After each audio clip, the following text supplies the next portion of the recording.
ቁጭ ባሉ ቁጭ በስመ አብ ወወልድ ወመንፈስ ቅዱስ በስመ አብ ወወልድ ወመንፈስ ቅዱስ አሐዱ አምላክ ሳይሆን እንደቀጥታ ያለማተበ ሰው አለ መሰለኝ። እስኪ በስመ አብ ብሏል እንጂ በስመ አብ ወወልድ ወመንፈስ ቅዱስ አሐዱ አምላክ አንድ ግን በባህሪው ሞት በመንግስቱ ሽረት የሌለበት ቅድመ ዓለም የነበረ ዓለምን የፈጠረ ዓለምን አሳልፎ የሚኖር በምሕረቱ በይቅርታው በሀብት ስቦ በረድኤት አቅርቦ ቅዱስ ሥጋው ከሚፈተትበት ክቡር ደሙ ከሚፈስበት ከቅዱስ ቦታው የሰበሰበን የአባቶቻችን አምላክ ቅዱስ እግዚአብሔር ስሙ የተመሰገነ ይሁን። እግዚአብሔርን የወለደችልን ሃይማኖታችን የተማርንባት እውነተኛይቱ የሃይማኖት መጽሐፍ ረሃባችን የከላችልን የሕይወት እንጀራችን መሶብ ጨለማችን የተወገደባት እውነተኛይቱ ምስራቅ የድካማችን ምርኩዝ የሃይማኖታችን በትር እናታችን ድንግል ማርያም ወላዲተ አምላክ ከእግዚአብሔር በታች ከፍጡር በላይ የእሷም ስም ክብር ምስጋና ይግባው።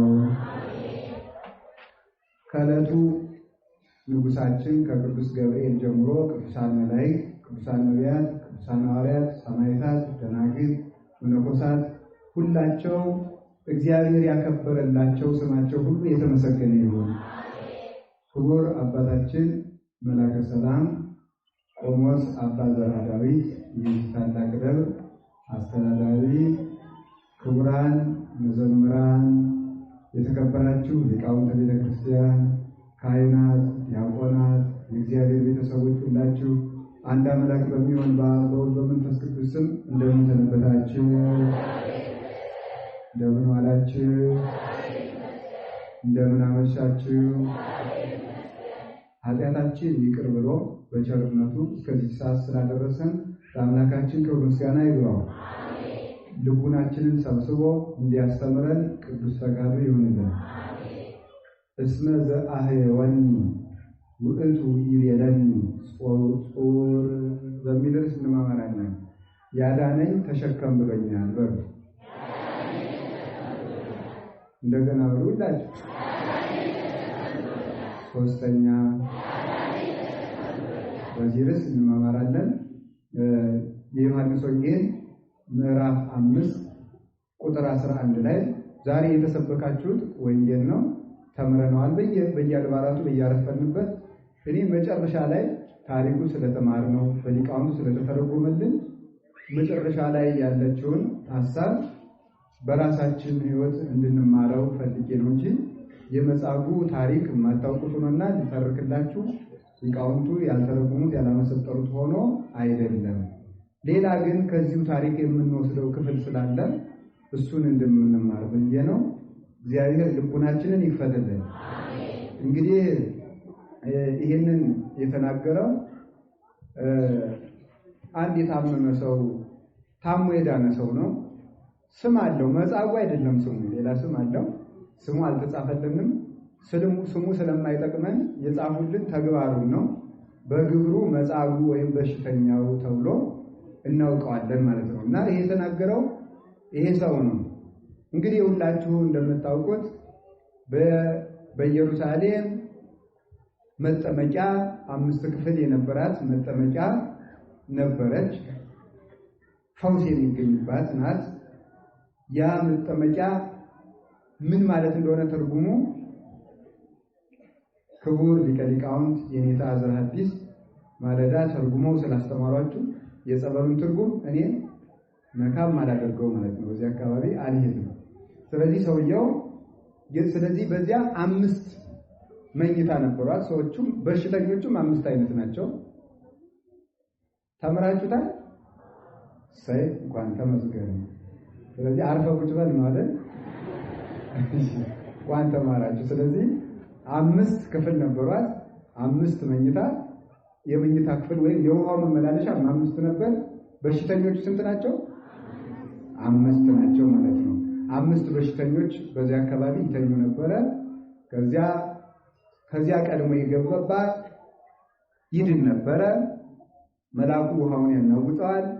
እዚያ ገብቶ የተጠመቀ ሰው ይድናል። ቅዳሜ ቀን ነበረ ሰው የሚድነው። ስለዚህ የሰውዬ ወረፋ አልደርሰው ብሎ ወይም ተሸክሞ የሚያገባው አጥቶ 38 ዓመት ተኝቶ ኖረ። ጌታችን መድኃኒታችን ኢየሱስ ክርስቶስ መጣና ሲያበቃ መዳን ትፈልጋለህ አለው። እሱም ሰው የሌለኝ ሆኖ ነው እንጂ እሱማ ፈልጋለሁ አለ። ጌታን የጠየቀበትን ምክንያት ታውቁታላችሁ። ስለምንድነው? እግዚአብሔር በግድ ስለማያድን ማለት ነው። በግድ ስለማያድን። አሁን አንዳንድ ጥያቄ ተነስቶባቸው ያውቁ። ቆይ እግዚአብሔር ግን ይህን ያህል ስብከት ስበቡ ትርጓሜ ተርጉሙ፣ ወጣችሁ ውረዱ ምናምን ከሚል በአንድ መብረቅ አስደንግጦ ሁሉንም ሰው ክርስቲያን ቢያደርገው ምን ችግር አለ ብላችሁ አታውቁ ይላል እኮ ብዙ ሰው ማለት ነው። አንድ ቀን ጠራርጎ አፉን ለጉሞ እዚህ ሁሉ የሚጫጫዋውን በቤተ ክርስቲያን አካባቢ ከቦ የጣዖት እንዲያ ያለ ሰርቶ የሚጫጫዋውን ሁሉ ጉሮሮውን ዘግቶ ቢያመጣው ትላላችሁ አይደል? አንዳንድ ቀን እንላለን። ግን ምንድነው? እግዚአብሔር የውድ አምላክ ነው። ያ የሆነበት ምክንያት የሰው የተፈጠረበት ዓላማ ይፈርሳል። ሰው ማንን መስሎ ነው የተፈጠረ? እግዚአብሔርን ከምንመስልበት መልክ አንዱ ደግሞ ምንድነው? ነፃ ፈቃድ ይባላል። ነፃ ፈቃድ እግዚአብሔር እኔን ጥቁር ለማድረጉ የሆነ ሰውን ቀይ ለማድረጉ የሚከራከረው ሰው አለ? የለም አይደል? ጨረቃን ቀዝቃዛ ለማድረጉ ፀሐይን ሙቅ ለማድረጉስ የሚከራከረው ሰው አለ? የለም አይደለም? ሰማይን ከላይ ለማድረጉ ውሃን ከታች ለማድረጉ የሚከራከረው ሰው አለ? ወተትን ነጭ ለማድረጉ ደምን ቀይ ለማድረጉስ የሚከራከረው ሰው አለ? የለም አይደል? አንዱን ሰውዬ እግረ ቆራጥ አድርጎ ስለማስወለዱ አንዱን ሰው አይነ ስውር አድርጎ ስለማስወለዱ የሚከራከረው ሰው አለ? አለ። እየተከራከራችሁ አይደል? ተከራከራላችሁ። አሁን አለ፣ ግን መኖር የለበትም ነበር። ለምሳሌ ብትጠሩት የማይሰማ ብትጠቅሱት የማያይ እግር እያለው የማይራመድ አፍ እያለው የማይናገር ልጅ ብትወልዱ ደስ ይላችኋል? ይሄው የሚለው የለም ብላችኋል፣ ግን አላችሁት ማለት ነው። እግዚአብሔር ማለት እንደዚያ ያንን ጭምር መቀበል ነው። ስለዚህ በከመ ፈቀደ ይገብሩ በከመ ሀደ ይፈጽም። ስለዚህ እንደወደደ ሁሉም ነገር ይሰራል፣ እንዳሰበ ይፈጽማል። አልወዘይ ብሎ ምን ተገበርከ ዘንታ የሰምኮ ዘንታ አሰነይከ። ሃይማኖት የሚጀምረው ሁሉንም ነገር ትክክል ነው ብሎ ከመቀበል ነው። ሁሉንም ነገር ትክክል ነው ብሎ ከመቀበል፣ በተለይ ከእግዚአብሔር የሆነው ትክክል ነው ብሎ መቀበል በጣም እውነተኛ አማኝ የሚባለው እሱ ነው። ከእግዚአብሔር የሆነው ነገር ሁሉ ትክክል ነው። ከስጋ ውጪ እንዴት ሊሆን ይችላል? አሁን ለምሳሌ አንድ ሰው አይን ያለው አይን የሌለው ጆሮ የሌለው አፍ የሌለው እግር የሌለው እጅ የሌለው ልጅ ወልዶ አይዞህ የልጅ ይጠቅማል ምን ነው ምን ሊለን ይችላል? እንዴ አብዳችኋል፣ መቼ ነው የሚጠቅመኝ ይላል። ድኖ ይጠቅማል። ይሄ አንዱ ነው። ግን ሳይድን ይጠቅማል ብንለውስ እንደው ድኖ ይጠቅማል ራሱ ሌላ የሚያከራክር ጉዳይ ነው። ገና እሱ እስከሚድን ልንል እንችላለን። ግን ሳይድን ይጠቅማል ብንባል እንደዚህ ያለ ሰው ተወልዶ ይሄ ሰው ባይድንም ይጠቅማል ብንባል ምንድነው የምትመልሱት? ማለት እውነት ይሄንን ግን መቀበል እንችላለን? አንችልም። ግን መቀበል አለ። እንደሱ ነው የምንቀበለው። ደግሞ አማራጭ ስለሌለን ሳይሆን እንደዚያ ማድረጋችን በትክክል የሚረባን ስለሆነ ነው። እንደዛ ማድረጋችን በትክክል ስለሚረባን እውነት ስለሚጠቅመን ነው እንጂ እግዚአብሔርን ተከራክረን ማሸነፍ የማንችል አቅመ ደካሞች ከመሆናችን የተነሳ ምን ማድረግ ይቻላል? እሱ ያመጣውን ዝም ብሎ መቀበል ነው በሚል በተስፋ ቆራጮች ንግግርና እቅድና ሐሳብ መሰረት በእንደዚያ ተመርቶ የሚቀበል ሰው በእርግጠኝነት ከተቀበለው መከራ የተነሳም ሊያተርፍበት አይቻለው። አንድ ሰው ሊያተርፍ የሚቻለው በእርግጠኝነት ይሄ ነገር የሚጠቅም ነው። ምን ነው የሚጠቅመው? ይሄ ሰው ለምሳሌ ምን ወይ ሊጠቅም ይችላል? ይሄን ሰው ማስታመም ራሱ ጥቅም ነው። ይሄን ሰው ተሸክሞ መኖር በራሱ ይሄ የእግዚአብሔር ጸጋ ነው ብሎ መኖር እግዚአብሔር በሰጠው ነገር ላይ እንከን የለበትም። ጸጋው እግዚአብሔር ውልድ እግዚአብሔር የሰጠው ጸጋ ልጆች እግዚአብሔር ስጦታ ናቸው። ስለዚህ በእግዚአብሔር ጸጋ ውስጥ ነውር ስለሌለበት በህሊናዬ የከፋ ቢመስለኝ እንኳን በእግዚአብሔር ግን ጠቃሚ ነው። መቼ ሲጠቅም ይታወቃል። ስለዚህ አንድን ነገር ነገሩ ሲስተካከል ይጠቅመኛል ብሎ ማሰብ ክርስቲያንነት አይደለም። ባይስተካከልም ነገሩ ይጠቅመኛል ብሎ ማሰብ እንዳለ ማለዳ አንድ ቤተክርስቲያን ላይ ስንማማርበት ነበር። ለምሳሌ አንድ ነገር ንገራችሁ። ለምሳሌ የኔ መምህር አሉ። ለምሳሌ የኔ መምህር አሁን እኔ ሌባ በሆንባቸው ጠቅማቸዋል አልጠቅማቸው? ሁልጊዜ መስረቅ፣ መጽሐፋቸውን መስረቅ፣ ካባቸውን መስረቅ፣ ቀሚሳቸውን መስረቅ አሁን ይጠቅማል አይጠቅምም? አይጠቅምም ማለት እንዴት አወቃችሁ? ለኔ ነው የማይጠቅመው፣ ግን ለሳቸው ይጠቅማል አይጠቅምም? አንድ ባይታዊ ነበርና ደቀ መዝሙሩ ዝም ብሎ ጊዜ መስረቅ ነው ስራው። ለአባይችን ዳቦ ስጥልኝ ሲባል እሱ ተቀድሞ ይበላታል። እችን ስጥልኝ ሲባል እሱ በቃ እንደዚያ እያደረገና እግዚአብሔር በጣም ብዙ የብርሃን አክሊል ሰጣቸው ሲሞቱና ምንድነው ያላቸው እግዚአብሔር ይሄን ሁሉ አክሊል የሰጠው ያን ሌባ ደቀ መዝሙርን ታግሰ ስለኖርክ ነው አላቸው። ከዚያ ምን አሉ? ሊያርፉ ሲሉ ደቀ መዝሙራቸውን ጠርተው እጆቹን ሳሙና እየሰረቁ ክብር ላሰጡኝ እጆች ክብር ይገባቸዋል። በጣም እኮ የሚያስደንቀው ማለት አንድ ሰው ተመልከቱ፣ ይሄ ነው ጥቅም አይገኝበት እንደ ሰው ከተዘጋው ነገር ላይ እንደ እግዚአብሔር የተከፈተ ነገር ብሎ አለ ብሎ ለልብ ነግሮ ልብን በዚያ መሰረት ላይ ማቆም ሃይማኖት የሚባለው ነው። እሱን መቀበል እምነት ተብሎ ይጠራል። እንዲህ ያለ ልቡና ያድነን። ስለዚህ ከእግዚአብሔር የሆነውን ነገር ሁሉ ለመቀበል ዝግጁ ናቸው አይደል? ናቸው። ለምሳሌ አሁን ትንሣኤ እየመጣ ነው። እሁድ በተክሊል አግብታችሁ ሰኞ ጧት የሚስቲቱ እግር ቢወልቅ ተቆምጦ ቢወልቅ ይህን ትቀበላላችሁ? አሁን ላፍማ ማን አለ? አሁን ሰውየው ተመልከቱ፣ በጣም ፍጹም ድንቅ እኮ ነው። እውነቴን ነው። ቀላል ይመስላችኋል? አግብቶ የሰውየው እግር በቃ ከወገቡ በታች ወይ ትከሻው ውልቅልቅ ቢል በበነጋው ምንድነው የምትሉት? በእውነት እንዲያውም በጣም ነው የምትናደዱት። ይሄ ሰውዬ ወይ ትናንትና በሆነ ነገር አስገጥሞ ነው ሲቀልድብኝ ዋላት እንዳለም እኮ በእውነት ማለት በርግጥ ያንን አተርፍበታለሁ ብሎ የሚቀበል ሰው አለ? አሁን እውነቴን ነው የምነግራችሁ።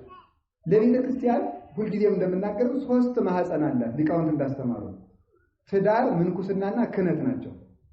3ቱ ማህፀኖች ከደፈረሱ አገርም ቤተክርስቲያንም ትደፈርሳለች።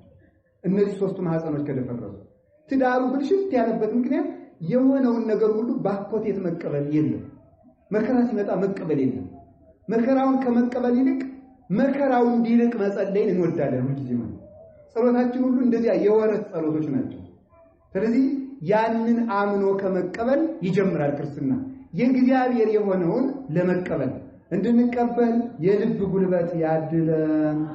ስለዚህ ተመልከቱ፣ ለምንድነው ሰዎችን እግዚአብሔር የፈቀደውን ነገር ይሰራል? የሚፈቅደው ደግሞ በደንብ የምታስተውሉልኝ፣ የሚፈቅደው እግዚአብሔር የወደደውን ነገር ይሰራል ማለት መብቴ ነው እንደሚል ሰው እግዚአብሔር ስለቻለ ሁሉንም ነገር ያደርጋል ማለት አይደለም። እግዚአብሔር የቻለውን ሁሉ አይደለም የሚያደርገው፣ የሚያስፈልገውን ነው የሚያደርገው። የቻለውን ነገር ሁሉ ቢያደርግ እግዚአብሔር ሰው አንድ ቀን ማድረግ ይችላል? የቻለውን ሁሉ እግዚአብሔር ያደርጋል። አንዳንድ ጊዜ እንዲህ ነው፣ አንተ ሁሉን ቻይ ነህ፣ ለምንድን ነው ግን እንዲህ መከራ ሲደርስብን ዝም የምትል? ቤተክርስቲያን እንዲህ ስትሰቃይ፣ ክርስቲያኖች ሲታረዱ፣ እንደ ጉድፍ ሲቀጡ ለምን ዝም የምትለው? እግዚአብሔር የቻለውን ቆይ እግዚአብሔር በረዶን ሁሉ ማዘነብ ይችላል።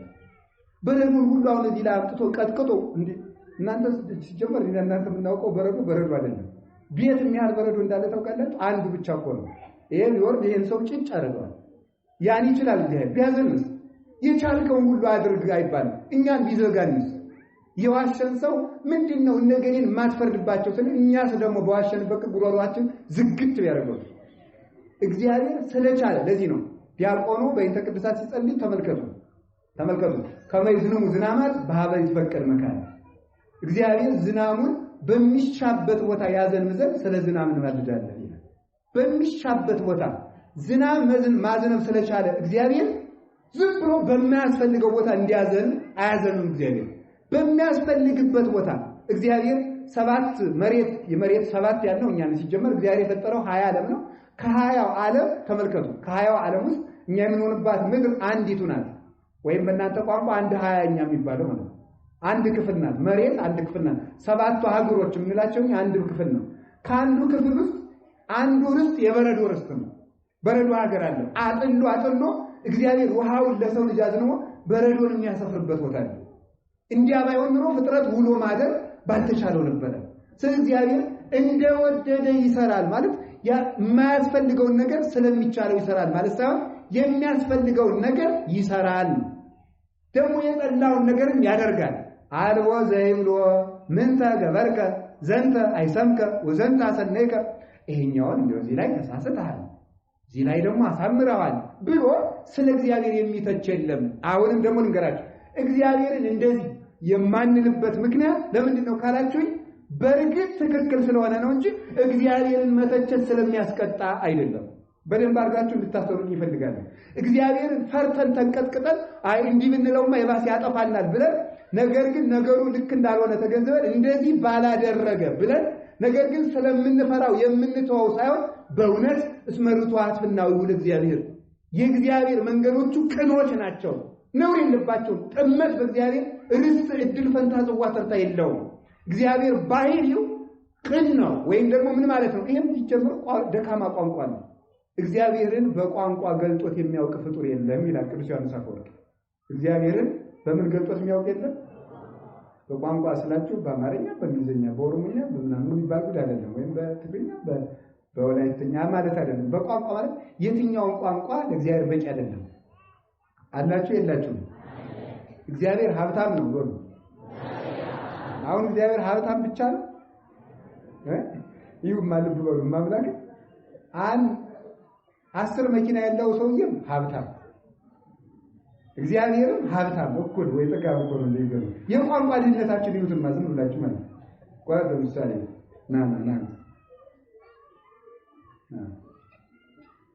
ና ይሄ ምንድነው የሚባለው? ልጅ በሉ ዙሮ ወደዚያ ማነው ስሙ? ንጉስ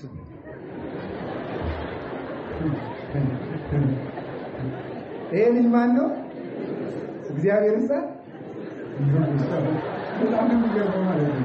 ስለዚህ ይኸውላችሁ ምን ያክል በቃ ምንም እግዚአብሔር አሁን ይሄ ልጅም ቆይ ስሙ ይሄ ልጅም ንጉስ አፄ ኃይለ ሥላሴም ንጉስ አፄ ምኒልክም ንጉስ እግዚአብሔርም ንጉስ። በጣም ምን ፍጡር ምን ያህል አቅም እንደሌለው አስተውሉ። አሁን ሌላ ነገር ስለነገራችሁ ነው ስለ ልጅ። ይሄ ምንድነው? ልጅ በሉ። ክርስቶስ ከድንግል ስለተወለደስ ምንድነው የሚባለው? ልጅ። ከአብ ስለተወለደስ ምንድነው የሚባለው? ልጅ። ስለዚህ ተምን ቋንቋዎች ሁሉ እደግልኝ አምላከ ቅዱሳን ለክብር ያብቃ ቁጭ በሉ።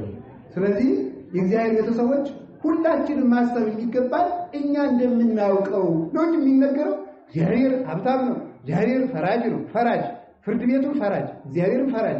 ሁሉም ነገር ተመልከቱ።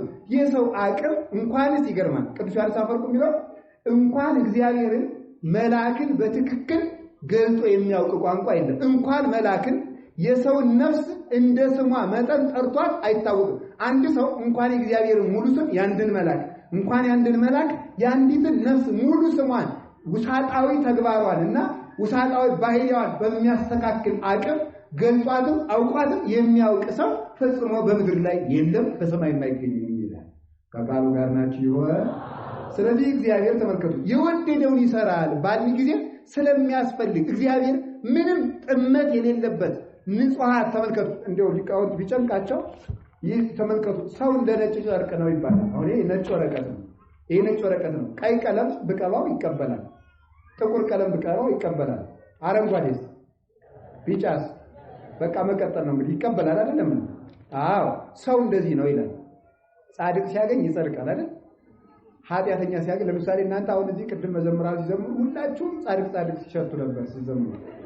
ደግሞ ወጣችሁ ትዘፍናላችሁ አይደል? መነኩሴ ስታዩ መመንኮስ ያምራችኋል፣ ሰርግ ስታዩ ማግባት ያምራችኋል። እንደሱ እንደጨርቅ ሰው እንደ ነጭ ጨርቅ ነው ያቀረቡለትን ሁሉ ይቀበላል። ስለዚህ ሰው እንደዚያ ነው። እግዚአብሔር ግን ባህሪው ተመልከቱ እስመ ንጹሐት ጠባያት ይውል እግዚአብሔር ባህሪው ንጹህ ነው። አሁን በደንብ ይሄንን ምልበት ምክንያት አለ ይነግራችኋል በኋላ። ባህሪው ንጹህ ነው ማለት ውሃ ከመቀዝቀዝ በቀር እሳትነት እንደማይመቸው እሳት ከማቃጠል በቀር ተመልከቱ በሊቃውንት ቋንቋ ለእሳት ባህሪ ውኤት እንጂ ቁረት እንደማይስማማው፣ ለውሃ ባህሪ ቁረት እንጂ ውኤት እንደማይስማማው፣ እሳት መፋጀት እንጂ ቅዝቃዜ እንደማይስማማው፣ ውሃ ማቀዝቀዝ እንጂ መፋጀት እንደማይስማማው ለእግዚአብሔር ባህሪ ጽድቅ እንጂ ኃጢአት አይስማማው። ፈጽሞ ባህሪው ንጹህ ነው። ስለዚህ ምን ማለት ነው? እግዚአብሔር ባህሪው ንጹህ ስለሆነ ማድረግ ስለማንችል የባስ ብንነካ የሱን ሐሳብ ብንነካ ያጠፋናል ብለን ሳይሆን የእግዚአብሔር ነገር ለህሊናችን የከበደና የከፋ የተጣመመ ቢመስለን እንኳን በርግጥ ትክክል ስለሆነ አመስግነን እንቀበላለን። አቅመቢስ ስለሆነ ከሱ ጋር ተከራክሮ ማን ይዘልቃል ብለን እንደምንፈራው ሽፍታ ደንግጠን ሳይሆን በርግጥ እግዚአብሔር እውነት ስለሆነ ነው። እግዚአብሔር እውነት ነው ማለት እግዚአብሔር ምንድነው? ስለዚህ እግዚአብሔር ዝናብ ሲያመጣ እውነት ነው ማለት ልክ ነው ማለት ድርቅ ሲያመጣ እግዚአብሔር ሰላም ሲያመጣ እግዚአብሔር እንድንሞትም ሲያረግ አቤት እግዚአብሔር ክፉ ሰዎች ሲያባርሩን እንድናመልጥ ሲያደርግ አቤት እግዚአብሔር ክፉ ሰዎች እጅና እግራችን እንዲቆራርጡን ሲያደርግ እስቲ እናያለን። እንግዲህ እስኪ ወደፊት እናያለን። እግዚአብሔር ያጽናን። የእግዚአብሔር አሁን ተመልከቱ፣ የእግዚአብሔር ሰዎች የእግዚአብሔር ከሆናችሁ አሁን ይውላችሁ ለጀማሪ ክርስቲያን የሚሰበከው እግዚአብሔር ያበላል፣ እግዚአብሔር ያጠጣል፣ እግዚአብሔር በአምስት እንጀራ ብዙ ሰው አጥግቧል ነው። ቀስ ቀስ ተብሎ ነው። ስታውቁት ደግሞ ቀረብ ስትሉ መከራ ይነገራል ማለት ነው።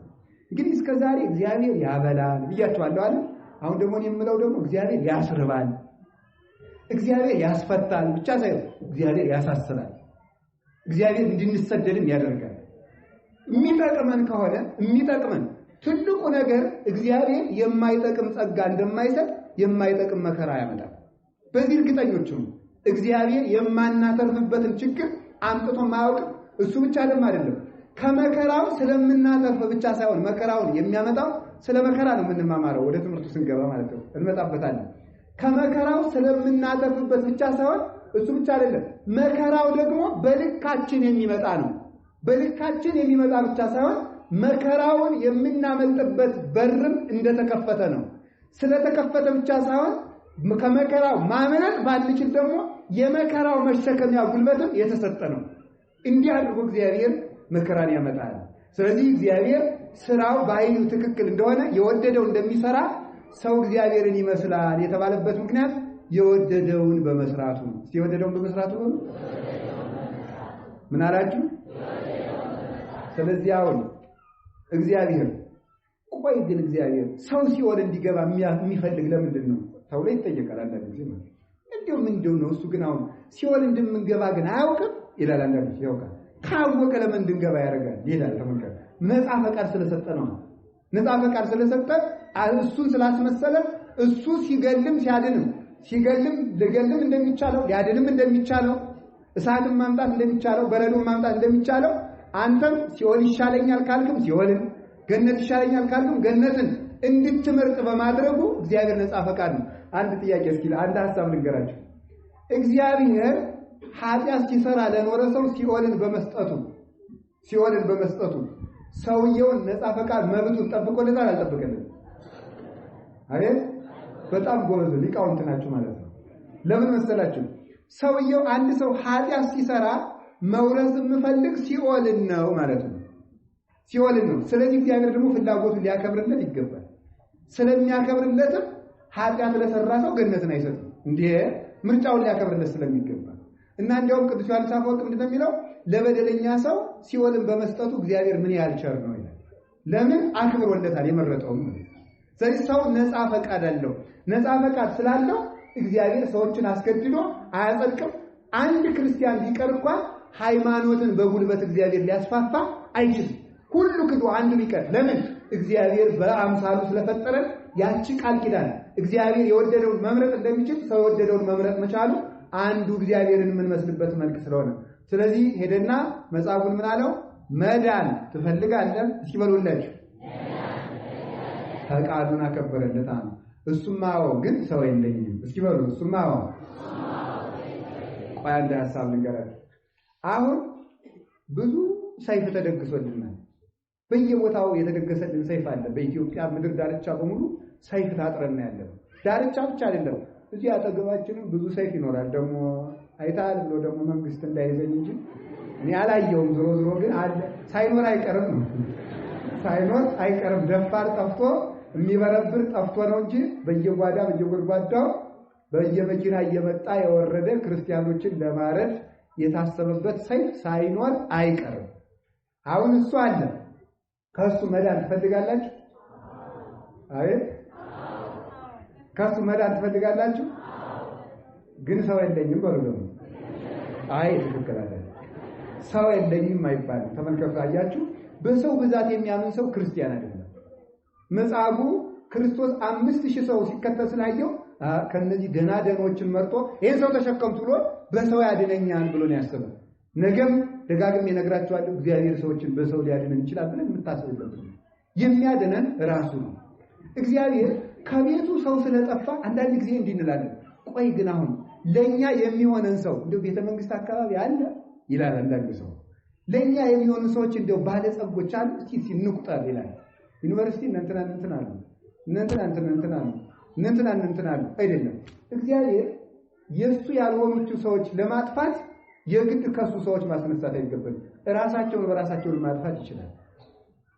ባቢሎናውያንን ናቡከደነጾርን ለማጥፋት እነ ዳንኤልን ጦርነት ነግጦ አይደለም ያላቸው። አይደለም ምን ነው ያላቸው ታዲያ ካላችሁ ያለው እንዴት ነው ያደርገው? ናቡከደነጾር በብልጣሶር ተተካ፣ ብልጣሶር በቂሮስ፣ ቂሮስ በዳሪዮስ፣ ዳሪዮስ በእስክንድር ጠፋ፣ እስክንድርም ሞተ ማለት ነው።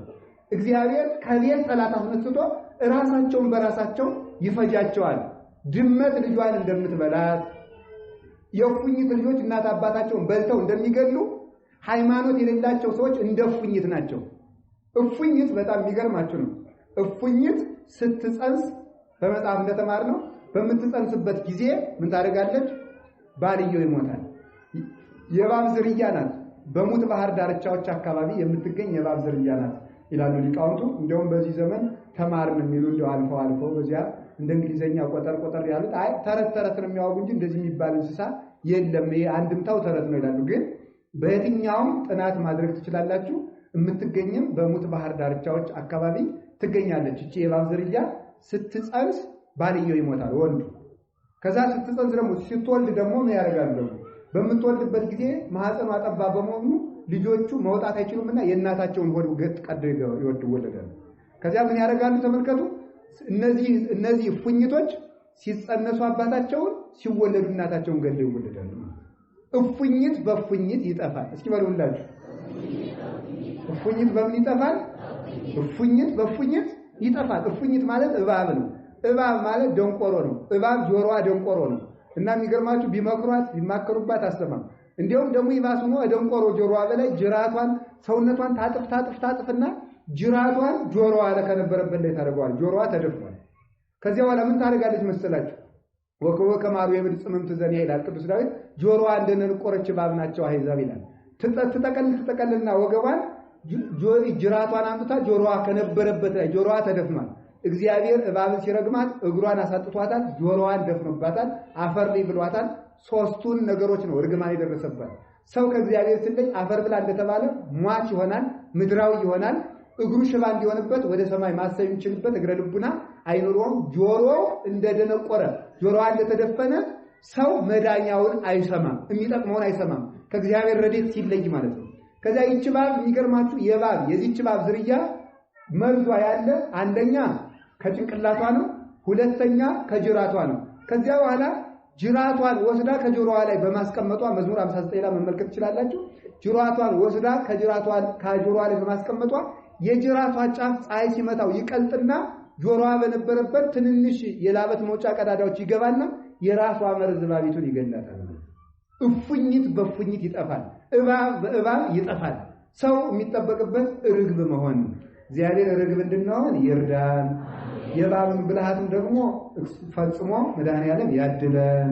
ስለዚህ እግዚአብሔር ሰው የለኝም ብለን እንደ መጻጉዕ በዚህ ዘመን መከራው እንዲርቅ እንፈልጋለን። ግን ሰው የለኝም ሳይሆን አዎ አንተ አቡነ ወአንተ እምነ፣ አንተ አባታችን፣ አንተ እናታችን ነህ፣ አንተ ልታድነን፣ አንተ ልታጠፋን ትችላለህ ብለን ወደ እግዚአብሔር ማመልከት ነው። አምላከ ቅዱሳን ልመናችንን ይስማን። በኋላ እንግዲህ መጻጉዕን በላልጋህን ተሸከም አለው። አያችሁ የላይኛውን ታሪክ ትቻለሁ። የጸበሉ ሁሉ አልጋህን ተሸከም አለው። አልጋው ሊቃውንት እንደሚያስተምሩት በአጭር ቃል ለምን አልጋህን ተሸከም ሲለው አልጋው የብረት አልጋ ነበረ።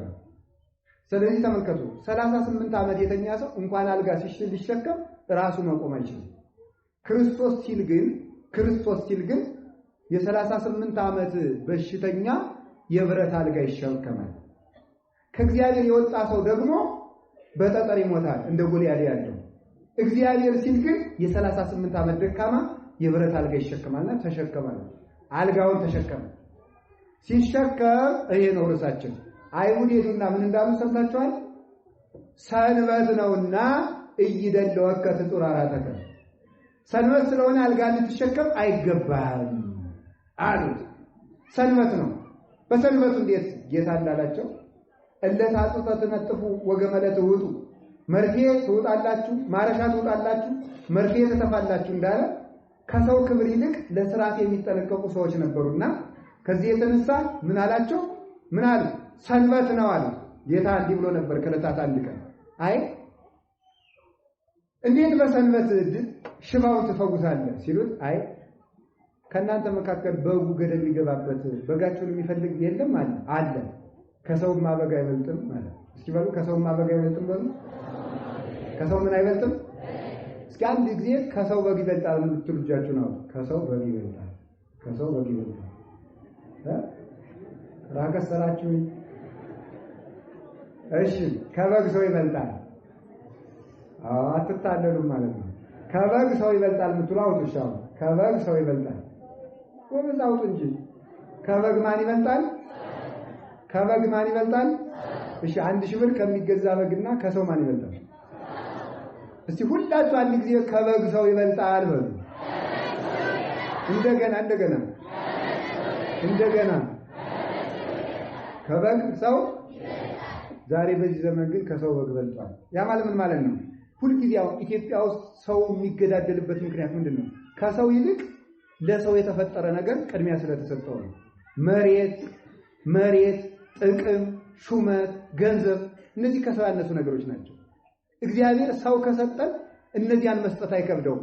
ከባዱ ነገር ሰው መፈጠሩ ነው። ሰው እግዚአብሔር መልክ ነው። ሌላው ጥርቅም ነው። ከባዱ ነገር የእግዚአብሔርን መልክ ማግኘት ነው። ሰው የሰጠ እግዚአብሔር ለሰው የሚያስፈልግን አይነሳም ነበር።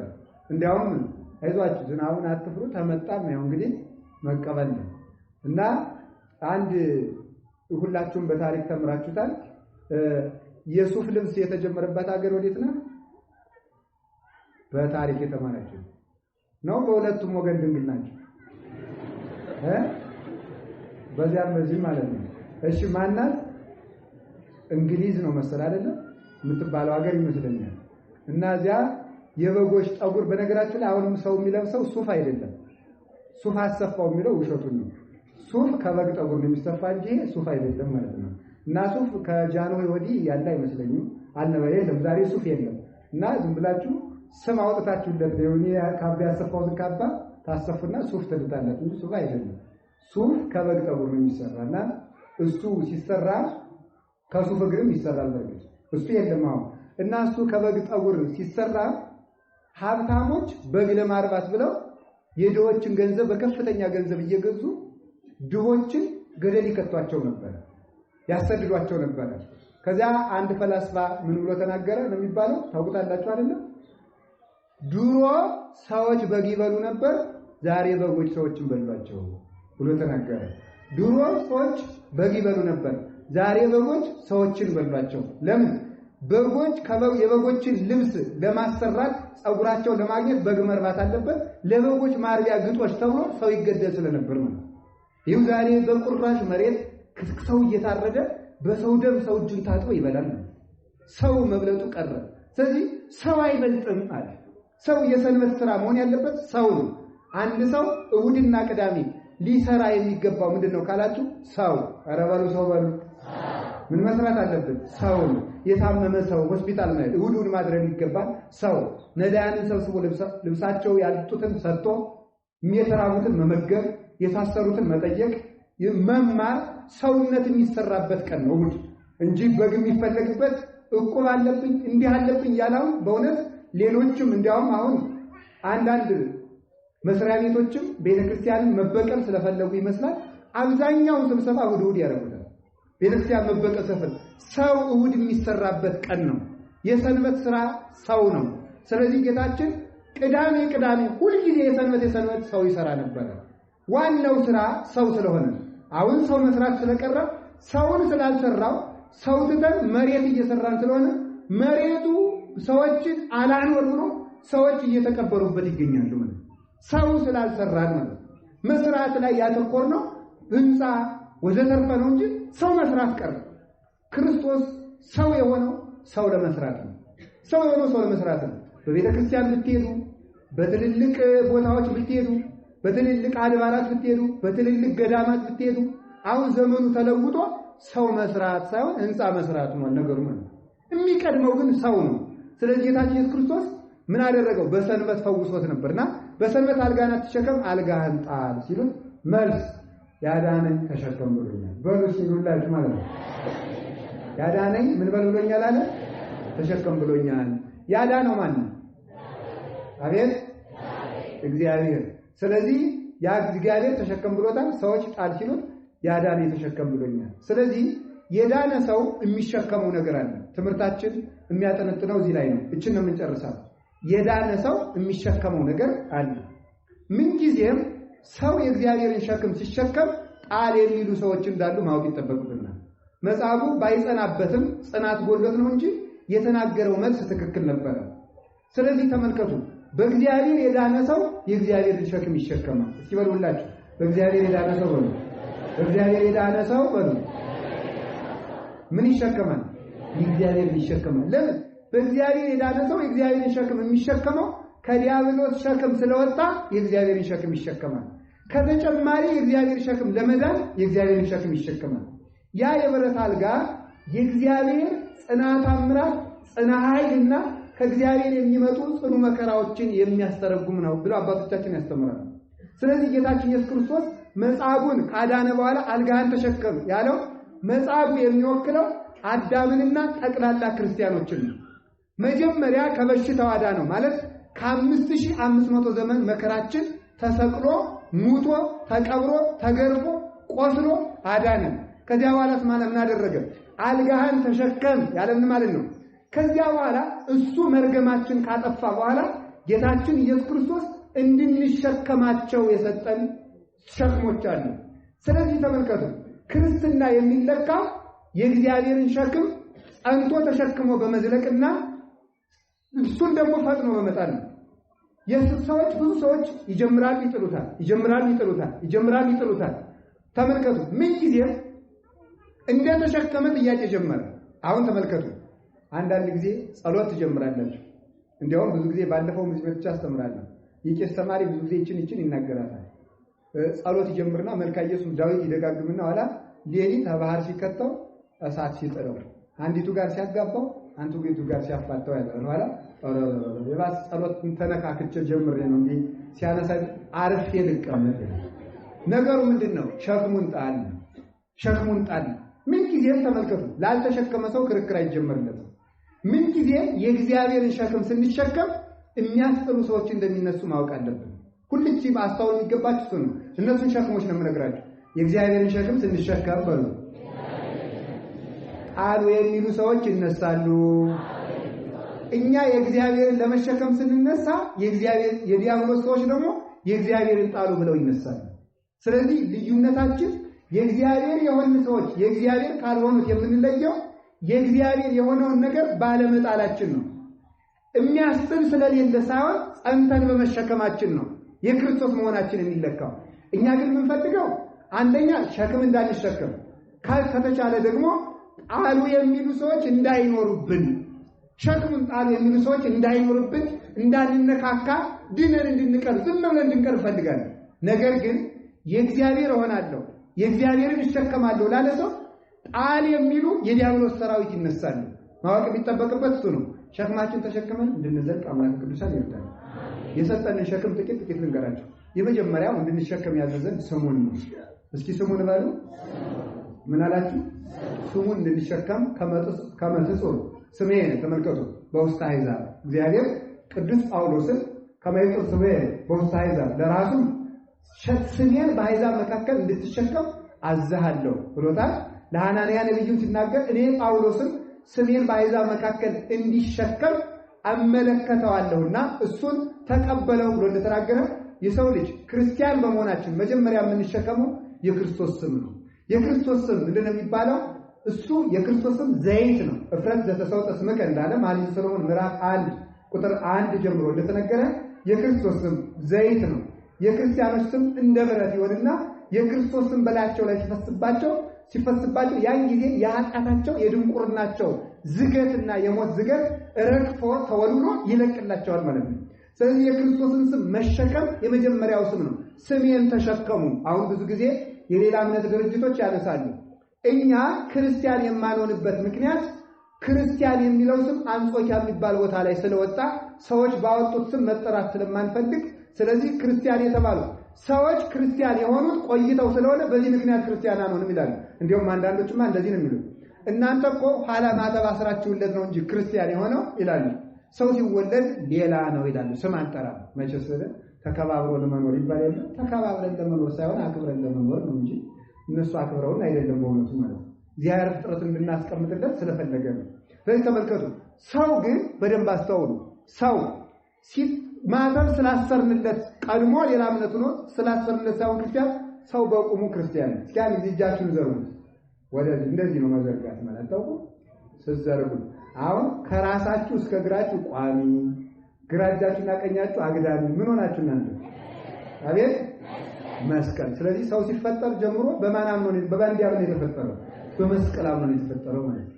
አሁን አንገቴ ብቆረጥ በመስቀል ማመን አይቀርም። ይሄ የተቆመጠው ራሱ መስቀል ይላል ራሱ። እሱ ብቻ አይደለም። እኔ ደስ የሚለኝ አንድ ነገር አለ ማምላክ። ክርስቲያኖች ታርደው አልቀው ራሱ ያላመኑ ሰዎች መስቀሉ ነው ይታያል። ራሳቸው መስቀል ይሰብካሉ ባይወዱት። መስቀል አልወድም ግን እንግዲህ እጃውን ቆረጡልኝ፣ ቀኛንም ቆረጡኝ፣ አንገቴንም ቆረጡኝ ማለት አይችልም። ባይወደው መስቀልን በቁመቱ ይሰብከዋል። ባያምነውም ቢያንገሸግሸው መስቀልን አታሳይ ቢል መስቀሉ የተተከለበትን ቤተክርስቲያን አቃጥሎ የክርስቲያኖችን አንገት ቆምጦ ስለጣለው ራሱ ላይ መስቀል አለ። ሌሊት ያቃዥው ያድራል። እዚያ ላይ የራሱ መስቀል አይደለ ለምን አታምንብኝም ይላል። እዚያ በኋላ ደግሞ ይገድላል። ለምን አታምንብኝም ይላል። አሁን ማለት ከመስቀል ማምለጥ አይቻልም። ማንም ሰው ከመስቀል መዳፍ ስር ነው ያለው። ስለዚህ ተመልከቱ፣ አላችሁ የላችሁም? እግዚአብሔር ከሁላችን ጋር ይሁን። ስለዚህ የክርስቶስን ስም እንድንሸከም ተደርገን ቀድሞውኑ የተፈጠርነን። ቀድሞ መፈጠራችን ክርስቶስ ሳይወለድ የክርስቶስን ስም እንድንሸከም ተደርገን የተፈጠርነን። ይሄ ስም ቀላል ይመስላችኋል እንዴ? እንዲሁ ቅዱስ ዮሐንስ አፈወርቅ መላልሶ ሲናገረው መዝሙረ ዳዊት ሲታረጎም ሰማይና ምድር የታረቁት ኢየሱስ በሚል ስም ነው። እግዚአብሔርና ሰው አንድ ማህበር የሆኑት አማኑኤል በሚል ስም ነው። በሰይጣን የተፈረደበት ክርስቶስ በሚለው ስም ነው። ገነት የተከፈተው መሲህ ክርስቶስ በሚባለው በሊቀ ካህናትነቱ በመስዋዕትነቱ ስም ነው። አጋንንት የተሸነፉት፣ ሲኦል የተበረበረው፣ ሞት የሞተው በዚህ ስም ነው ይላል። እንዲያውም ተመልከቱ፣ አስቀድመንም እንደተነጋገር አንድ ቀን ይገርማቸዋል። አጋንንት አባ እንጦንስ ከባቱ ሆኖ ከሚጸልይበት ጅብ፣ ፈረስ፣ አንበሳ፣ ዘንዶ፣ አይጥ፣ ጉርጥ፣ እባብ ሆኖ ተሰብስበው መጡ። እንግዲህ ከክርስቶስ ተፈቅዶላችሁ ከሆነ ሲል ገና ብን ብለው ጠፉ። ማለት ከክርስቶስ ተፈቅዶላችሁ ከሆነ አጥፉኝ ነው ማለት የፈለገው መጀመሪያ ማለት። ግን ስሙን ሲጠራበት ብን ብሎ ይጠፋል። የሚገርማችሁ ነገር አሁን ትልቁ ነገር እግዚአብሔር ይመስገንና በክርስቶስ ስም መጸለይ ስለተው ነው መከራ እየባሰብን ያለው። በክርስቶስ ስም መጸለይ ማለት እግዚኦ መሐረነ ክርስቶስ። እግዚኦ መሐረነ ክርስቶስ ነው ምን ማለት ነው አልኳችሁ? ተኝታችሁ በመኝታዬ ማስተባል እንዳለ የመኝታ ጸሎት ጨርሻለሁ ብላችሁ ዝም ብላችሁ እንደ ግንድ መውደቅ የለባችሁ። ተኝታችሁ መኝታችሁ ላይ ሆናችሁ እንቅልፍ እስከምትመጣ ባለችው ቅጽበት እንኳን እግዚኦ መሐረነ ክርስቶስ፣ እግዚኦ መሐረነ ክርስቶስ፣ እግዚኦ መሐረነ ክርስቶስ፣ እግዚኦ መሐረነ ክርስቶስ። ከሰዎች ጋር ለረጅም ወሬ ተቀምጣችሁ ሰዎች እያወሩ እግዚኦ መሐረነ ክርስቶስ፣ እግዚኦ መሐረነ ክርስቶስ። የሚገርማችሁ ክፉ ሰው ወዲያ ማዶ ሲመጣ እየመጣውልህ ነው እያለ ሲመጣ ደህና ሰነበታችሁ ብሎ ይላል። እውነት ማምላክ ነው። የኢየሱስ ክርስቶስ ስም ቀላል ይመስላችኋል? እንኳን አንድ ሰው ከመለስሙ ለኢየሱስ ክርስቶስ ይስግድ ሁሉ ብርክ ሁሉ ዘውስተ ሰማይ ወዘውስተ ምድር ወዘይታይት ያለ ምድር። ለኢየሱስ ክርስቶስ ስም ጉልበት ሁሉ በሰማይና በምድር ያለ ሁሉ ሊንበረከክ ሊንቀጠቀጥ ይገባል። በትክክል የመድኃኒታችን ኢየሱስ ክርስቶስን ስም መሸከም አለብን። በሱም ልናፈር አይገባም። ስሙን ተደጋግሞ በመጥራት አቤቱ ብለን መሐረነ ክርስቶስ ብለን መምጣት እንደ ንጹህ መገበሪያ ለክርስቶስ ንጹህ መስዋዕት በመሆንና ለክርስቶስ ፈቃድን በመቁረጥ ስሙን ደጋግሞ በመጣት ማረኝ ጌታዬ ኢየሱስ ክርስቶስ። እንዲያውም በቀደም አርባ ጉባኤያችን ስንነጋገር ነበረ። የጸሎት የመጨረሻው ጸሎት የሚባለው እስኪ የነበረ ሰው ካለ ሊነግር ይችላል። በምን መጸለይ ነው? ከስትንፋስ ጋር መጸለይ ነው። እስኪ ከስትንፋስ ጋር መጸለይ ነው። አንድ ጊዜ ተንፍሱሽ መተንፈስ ይውላችሁ አየር ታስገባላችሁ አይደል? ወደ ውጭ ይወጣል። በደንብ ስሙ። አንድ ባይታዊ ይሄንን የጸሎት ቀመር ለማወቅ በጣም ብዙ ዓመት ጥሬ እየቆረጠ መለፍቶበታል። በረሃ ላይ ወድቆ አንተን እንዴት ነው ማስበስር የሚቻለው ሲባል ከስትንፋስ ጋር መጸለይ ማለት ወደ ውስጥ ነፋስ ሲስብ እግዚኦ ይላል። እስቲ እግዚኦ በሉ። ከዛ ደግሞ ሲተነፍስ ምን ይላል? መሐረነ ክርስቶስ። እስኪ መሐረነ ክርስቶስ በሉ። አሁን ተመልከቱ። አሁን አየር ሳቡ በልባችሁ እግዚኦ በሉ። ከዛ አሁን ደግሞ ተንፍሱ መሐረነ ክርስቶስ። በቃ እንደዚህ የሚል ሰው ቢተኛ እንኳን የልብ ምቱ ስለማይቋረጥ ጸሎቱ አይቋረጥበትም። ነፍሱ ትጸልያለች ማለት ነው። ልቡ የልብ ምቱ በተመታበት እግዚኦ መሐረነ ክርስቶስ፣ እግዚኦ መሐረነ ክርስቶስ፣ እግዚኦ መሐረነ ክርስቶስ። ከሰው መሃል እየተነጋገረ ሁሉ ሰው እግዚኦ መሐረነ ክርስቶስ ብሎ መጸለይ ይቻላል። ስለዚህ የኢየሱስ ክርስቶስን ስም ክርስቲያን የምትለውን ስም ሁልጊዜ ተሸክሞ በመኖር በዚህ ምክንያት በክርስቶስ ስም መከራ አሁን ተመልከቱ። መከራ የተጀመረው ስለምንድን ነው ካላችሁ የክርስቶስን ስም ጣሉ ነው። ተመልከቱ። ጌታዬ ተሸከም ብሎኛል። ስለ ስሜ የተጠላችሁ ትሆናላችሁ። እናንተን የሚገድል ሁሉ ለእግዚአብሔር መስዋዕት እያቀረበ የሚመስል ዘመን ይመጣል ብሏል። ስሜን ስለተሸከማችሁ ምን ብለን ስለተሸከም ነው? ስሙን መሸከም ማለት ስሙን መቀደስ ነው። ስሙን መቀደስ ማለት እግዚአብሔርን የሚያስመሰግን ሥራ መስራት። አይጉድ ገና ዝናብ ይመጣል ብላችሁ እየሄዳችሁ ተጠጋላችሁ አይደል? ይፈልካችሁ እንደው እኮ አይደረስም በብልጣብጥነት እኔ እንደው ይቅር በሉኝ እንዳትቆጡ እንጂ እንደው አንዳንድ ወሬ እንሰማለንና ቀጣይ ዘመን ረሃብ ስለሆነ የማይነቅዝ እህል ግዙ የሚል ሰው በጣም ነው የሚገርመኝ ማለት ነው። እኔ ያዛኘኝ ነው ግን የሚቆጣ ሰው ይኖር አይኖር የሚያገባኝ ነገር የለም። ቀጣይ ዘመኖች አስፈሪ ናቸው። እንደ ኑግ እንደ ስንዴ እንደ ሰሊጥ ግዙ ብለዋል የበረሃ አባቶች። እነማን ናቸው የበረሃ አባቶች? አላም እንደዚህ ያለ አንድም አባት እኔ አላውቅም። የትኞቹ ናቸው እንደዚህ ያለ? ስጋውን ያበላን እንጂ ኢየሱስ ክርስቶስ የዕለት እንጀራ አይነሳንም። ደሙን ያጠጣን ኢየሱስ ክርስቶስ የብርሃን ቤት የሰጠን ኢየሱስ ክርስቶስ መኖሪያ አይነሳንም። አምኖ ግን ተኝቶ መበላት ሳይሆን መስራት ይጠበቅብናል። እንድንሰራም እግዚአብሔር ጉልበቱን ይስጠን። እግዚአብሔር ጉልበቱን ይስጠን።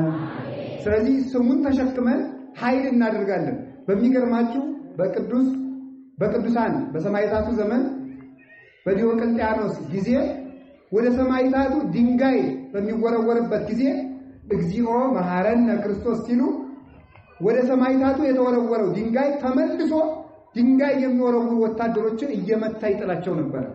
የጌታችን የመድኃኒታችን የኢየሱስ ክርስቶስ ስም የጌታችን የመድኃኒታችን ኢየሱስ ክርስቶስን ስም ይዘው መርዝ ተበልቶ ሲሰጣቸው እነ ቅዱስ ጊዮርጊስ መርዝ በጥባጩ እስከሚመለስ ድረስ ኃይልን ያደርጉ ነበር። እጁን እግሩን አስረው መርዝ ቢግቱት ለቅዱስ ጊዮርጊስ በአንገቱ አማትቦ ሲጠጣው ፊቱ ከፀሐይ 7 እጅ በማብራቱ ምክንያት መርዝ በጥብጦ የሰጠው ጠንቋይ ራሱ በኢየሱስ ክርስቶስ ስም አምኗል። የጌታችን ኢየሱስ ክርስቶስን ስም ውሆች ይፈሩታል፣ ተራሮች ይፈሩታል፣ አጋንንት ይፈሩታል። የማይፈራው መርዝ ይፈራዋል፣ መሳሪያ ይፈራዋል። ወደ አቡነ ተክለ ሃይማኖት ሰይፍ ቢወረወርባቸው በጌታዬ በኢየሱስ ክርስቶስ ስም ብለው ሲያማተው ያቺ ሰይፉን ሊወረውረው ከነበረው ንጉሥ ተጠምጥማ ንጉሡን እጅግ ብዙ ዓመት አሰቃይተው እጁን እያሰቃየች እየሰነጠቀች አሰቃይተው በኋላ ራሳቸው አቡነ ተክለ ሃይማኖት እስኪፈውሱት ድረስ በመከራ ሲሰቃይ ይኖራል። ስለዚህ ተመልከቱ፣ ወርዋሪዎች የሚወረውሩት ድንጋይ ወደ እነሱ እንዲመለስ የሚያደርግ የጌታችን የመድኃኒታችን የኢየሱስ ክርስቶስ ነው።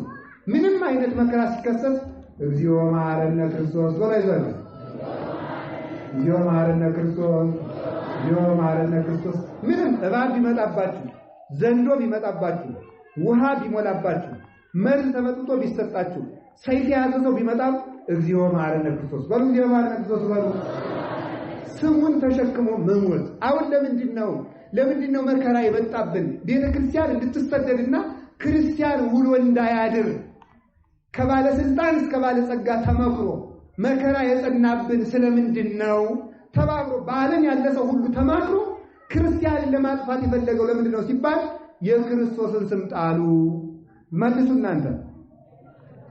ኧረ መልስ አንጥልም አይደለም አይደለም። እርሳችን ምንድነው? የኢየሱስ ክርስቶስን ስም ጣሉ ብትባሉ መልሳችሁ ምንድነው?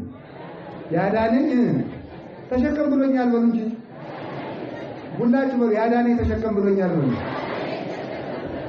እሳት እያነደዱ የክርስቶስን ስም ካድ። መልሱ። ሰይፍ ይዘው የክርስቶስን ስም ካድ። ቤትህን አፈርሰዋለሁ የክርስቶስን ስም ካድ። ከስልጣን አባርራለሁ የክርስቶስን ስም ካድ። ያዳነኝ ምን ብሎኛል? እጅን እቆርጠዋለሁ ስሙን ካድ። በመጋዝ ሰነጥቃለሁ ስሙን ካድ። በመንኮራኩር እፈጭሃለሁ ስሙን ካድ። በእሳት እቀቅልሃለሁ ስሙን ካድ። ያዳነኝ ምን ብሎኛል? ተሸከም ብሎኛል። ስሙን እንድንሸከም አምላከ ቅዱሳን ይርዳን። ዝናቡን አረፍ ብላችሁ እንገናኛለን። እንደ ቸርነቱ አምላከ ቅዱሳን ከኛ ጋር ይሁን። ተሸከም ብሎኛል እና ሰው ይሸከመው የሚገባው የመጀመሪያው የጦር ዕቃው የጌታችን አምላካችን የኢየሱስ ክርስቶስ ክቡር ስሙ ፍጹም የጦር ዕቃችን ነው። ጦርነትን የሚከፈትብን የክርስቶስን ስም ጣሉ ተብለን ነው። የእሱን ስም ደግሞ ጣሉ ለሚሆን ማሸነፊያችን የራሱ የኢየሱስ ክርስቶስ ስለሆነ ክርስቲያን የምንባልበት ስሙን በመሸከም በሱ የከበርንበትን የ5500 ዘመን የመርገም ጊዜያችን ተወልዶ የጠራበትን ክርስቶስ ተብሎ ክርስቶሳውያን፣ መሲህ ተብሎ መሲሐውያን ያሰኘን ወንደ እግዚአብሔር ያሰኘን እሱ ወንደ እግዚአብሔር ሲሆን ወንደ እግዚአብሔር አሰኝቶ በዚህ ስሙ ዝገታችን እንዲልቅ ያደረገበት ዘይት የሆነ ስሙ ስለሆነ ይህን ስም ተሸክመን እንከብራለን፣ እንወለዳለን፣ እንሞታለን። በቅዳሴ በምናስቀድስበት ጊዜ ጸጋሁ ለእግዚአብሔር ያሉ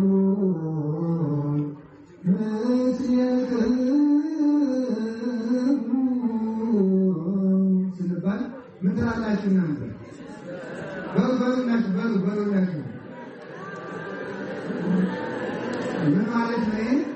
የእግዚአብሔር ጸጋ ከእናንተ ጋር ይሁን የሚለው ካህኑ ቅዳሴ ላይ የሚለን የእግዚአብሔር ጸጋ የተባለ የኢየሱስ ክርስቶስ ስም ነው።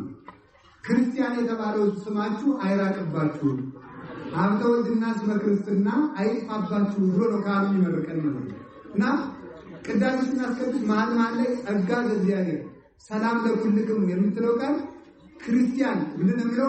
በትርጓሜ ቀጥታ ሲተረጎም ሀብተ ወልድና ስመ ክርስትና ስርየተ ኃጢአት ገቢረ መንክራት ከእናንተ አያርቅባችሁ ተብሎ የሚተረጎም። ስለዚህ የመጀመሪያው ካህኑ ጸጋውን እግዚአብሔር የሐልም ሲለክሙ ሰላም ለኩልክሙ የሚለን የክርስቶስን ከእናንተ አይነጠል ማለት ነው። በሱ ሁሉን ነገር ማድረግ ስለምንችል ክርስቲያን የሚለውን ስም እንደ ክርስትና ሰው ከተገኘ በዚህ ይርቅለታል። የክርስቶስ ሰው የሚሸከመው በምንድን ነው ካላችሁ፣ ክርስቲያን ማለት እንደ ክርስቶስ የሚኖር ክርስቶስን የሚመስል በክርስቶስ ፈቃድ የሚኖር ለክርስቶስ የሚኖርና የክርስቶስ የሆነ ነው። 5 ትርጓሜዎች ነው ያለው። አንድ ሰው የክርስቶስን ስም ተሸከመ የሚባለው ክርስቶስን ሲመስል፣ እንደ ተራበ ሲርበው፣ እንደ ተጠማ ሲጠማው፣ እንደ ጾመ ሲጾም፣ እንደ ተሰደደ ሲሰደድ፣ እንደ ታሰረ ሲታሰር፣ እንደ ተሰደበ ሲሰደብ፣ እንደ ተገፋ ሲገፋ፣ እንደ ተራቆተ ሲራቆት፣ ትሑት እንደሆነ ትሑት ሲሆን ክርስቶስ በሄደበት መንገድ እሱን መስሎ የሚኖር ሰው እሱ ክርስቲያን ነው። የክርስቶስን ስም መሸከሙ የሚታወቀው እንደ ክርስቶስ በመኖሩ ነው። ክርስቶስን መስሎ ይወለዳል ማለት አብን አባት አድርጎ መንፈስ ቅዱስን አባት አድርጎ ተመልከቱ። አብ አባት እንደሆነ ለወልድ እኛም ደግሞ ሶስቱን በአንድ አባት አድርገን ከጥምቀት እንወለዳለን። ድንግል ማርያምን እናት እንዳደረገ እናታችን ማርያም ወይ ብለን አባቱን አባት እናቱን እናት በማድረግ ክርስቶስን መስለዋለን። ከአባቱ በጸጋ ተወለደ ለሱ የባህሪ አባቱ ከሆነው ቃል ለኛ የጸጋ አባት ሆኖ የጸጋ ልጆች ነን። የአብ ልጆች እንባላለን። የአብ ልጆች እንሆናለን። ከድንግል እሱ በባህሪ ሲወለድ እኛ በጸጋ ከድንግል እንወለዳለን። ኢየሱስ ክርስቶስ የድንግል ማርያም የባህሪ ልጇ ነው። ማወቅ ይገባል። የባህሪ ልጇ ነው ማለት ባህሪ የመለኮቱ መወለድ ጀመረው ከሷ ጀምሮ ነው እንጂ ቀድሞ አልነበረም ማለት ሳይሆን ስጋዋ የሷ ስጋ እሱ የለበሰው ስጋ የሷ ባህሪ ስለሆነ በሰውነቱ ባህሪ የድንግል ማርያም የባህሪ ልጅ ነው። በጌትነቱ ባህሪ የአብ የባህሪ ልጅ ነው። ስለዚህ የአብ የባህሪ ልጅ ሆነ እኛም አብን በጸጋ ተወልደን አባታችን ሆይ የሱ የባህሪ እናቱ ለሱ የባህሪ ልጅ ስትሆን እናቱ ስትሆን እኛ ደግሞ የጸጋ እናታችን ሆነ በዚህ እንመስለዋለን። እንደተጠመቀን እንጠመቃለን፣ እንደሞተ እንሞታለን። ከሱ ጋር የታመመ ከሱ ጋር ይነሳል ይላል። ርቱዐ ሃይማኖት የተባለ ልጅ ዘሐመም ስለ ክርስቶስ ይነግስ ስለ ክርስቶስ። ከክርስቶስ ጋር የታመመ ከክርስቶስ ጋር ይነግሳል። ከክርስቶስ ጋር የተራበ ከክርስቶስ ጋር የተሰቃየ ከክርስቶስ ጋር ደስ ይለዋል ይላል። ስለዚህ ክርስቶስን መስሎ በመኖር የክርስቶስን መሸከማችን በዚህ ይታወቃል። እንግዲህ ተመልከቱ፣ ኑሯችሁን ሁላችሁም አስተውሉ። ማንን መስላችሁ ነው የምትኖሩ? አንዳንዱ ፈረንጅ መምሰል የሚፈልግ፣ አንዳንዱ አሳማ መስሎ ይኖራል፣ አንዳንዱ እባብ መስሎ ይኖራል፣ አንዳንዱ ጅብ መስሎ ይኖራል። ግብረ ሰዶም የሚፈጽም ሰው ጅብ ነው። ጅብ ሴቲቱ ወንድ ትሆናለች፣ ወንዱ ደግሞ ሴት የሚሆንበት ጠባይ አለ። አንዱ ተመልከቱ፣ ግብረ ሰዶም የሚሰሩ ሰዎች ጅብ ይመስላሉ ይላል ሊቃውንቱ። ከግብረ ሰዶማውያን እንስሳት መካከል አንዱ ጅብ ነው ማለት ነው።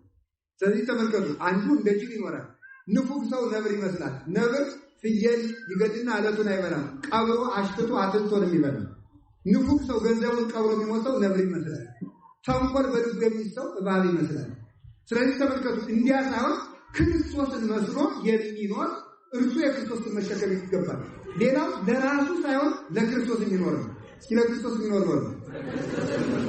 አሁን ሲመነኩስ ለክርስቶስ የመነኮሰ ለራሱ የመነኮሰ አባባ በልጅ ይል ሳይሆን ልሾምበት ልሸለምበት ብሎ ሳይሆን እከብርበት እገንበት ብሎ ሳይሆን ክርስቶስን ብሎ የመነኮሰ ሰው ሲያገባ ክርስቶስን ብሎ ካገባ በምንም ታምር ሊፋታ አይችልም። ለክርስቶስ ብሎ ካገባ ማለት ነው።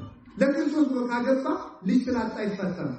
ምክንያቱም ያገባው ክርስቲያን የክርስቶስ ለመሆን ነው እንጂ ልጅ የግድ ማግኘት አለብህ ብሎ አይደለም። ስንት ረሃብ አይፈታው፣ በሽታ አያፋታው፣ ቅድም ያልኳቸው መከራዎች ጋር ሊመትንበት አይችልም። ለምን? ሁሉን ነገር ለክርስቶስ ብሎ ያደረገው ስለሆነ። ለክርስቶስ ብሎ መብላት አለ። ለክርስቶስ ብሎ መብላት ማለት ምን ማለት ይመስላችኋል? በምንበላው በበላንበት ለክርስቶስ ልንሰራ ብለን ማለት ነው። ገዳሙ ለክርስቶስ ይበሏል፣ ለክርስቶስ የማይበሏል። ለክርስቶስ የማይበሉት በቀን አንድ ጊዜ በልተው ለሀገር የሚጸልዩት ናቸው። ለክርስቶስ የሚበሉ የሚባሉት ደግሞ በቀን 2 ጊዜ እየበሉ ለክርስቶስ ብለው ለማይበሉት የዕለት እንጀራ የሚያቀርቡ አርዲት ናቸው። ስራ የሚሰሩት እነሱ ለክርስቶስ ይበላሉ ይባላል። ለምሳሌ በዓለም ያለው ሰው ለክርስቶስ የሚበላ ይባላል። በገዳም ያለ ሰው ለክርስቶስ የማይበላ ይባላል። ወጣችሁ እናንተ ለክርስቶስ የምትበሉ ናቸው።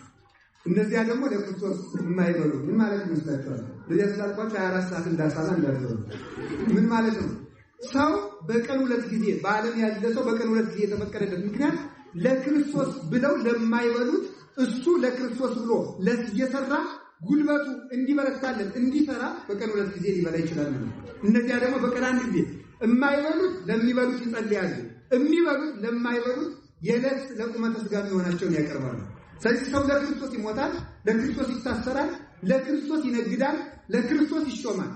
የተሾመ ሰው ለክርስቶስ ብሎ ከተሾመ ሹመቱ ያገለግለዋል። የሚነግድ ሰው ንግዱን ለክርስቶስ ብሎ ከነገደበት ያጸድቀዋል። ሰው የትኛውም ዳኛ ቢሆን ለክርስቶስ ብሎ ከሆነ ይጠቅመዋል። ወታደር ከሆነ ለክርስቶስ ብሎ ከሆነ ይጠቅመዋል። ሰው ወታደር የክርስቶስ ወታደር ሆናለሁ ሕዝብን እጠብቃለሁ ብሎ ካሰበ የሚጠቅመዋል። ለክርስቶስ መኖር ለራሳችን መኖር እንድናቆም እግዚአብሔር ይርዳን። ለራሱ የሚቆም ክርስቲያን፣ ለራሱ የሚኖር ዲያቆን፣ ለራሱ የሚኖር ቄስ፣ መነኩሴ፣ ጳጳስ ለእግዚአብሔር አይጠቅም። ምንም የሚረባው የሚጠቅመው ነገር የለም። ለራሱ ከሆነ የሚኖረው ክብሩን ይጠብቃል። ክብሩ እስካልተነካችበት ድረስ የክርስቶስ መንጋ እየታረደ አይገጀውም፣ አይናገርም፣ አይተነፍስም፣ አፉን አፍኖ ይሞታል። እንዲህ ያለ ሰው ፈጽሞ ለክርስቶስ የሚኖር ሰው ግን ክርስቶስ እስካልተነካበት ድረስ ምኑንም ቢነኩት ሃይማኖትን ሊክድ አይችልም።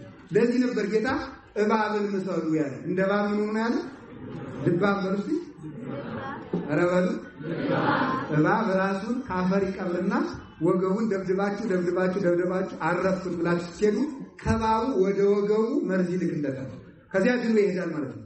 ራስን ተመልከቱ። እባብ ሁኑ ያለበት ምክንያት ራሳችሁን ቀብራችሁ ተደብደቡ ማለት ነው። ራስ የተባለ ኢየሱስ ክርስቶስ ነው። ብቻ ክርስቶስን አትክዱ እንጂ ታሰሩ፣ ተሰደዱ፣ ተገረፉ ማለት ነው። ክርስቶስን ክርስቶስ መኖር የሚባለው ፈቃድን ስለ ክርስቶስ መግዛት ነው። አሁን አንዳንድ ጊዜ ጾም ስንጾም ይደንቀኛል። አንዳንድ ሰው የሰዓት ቀመር ይዞ ይጾማል።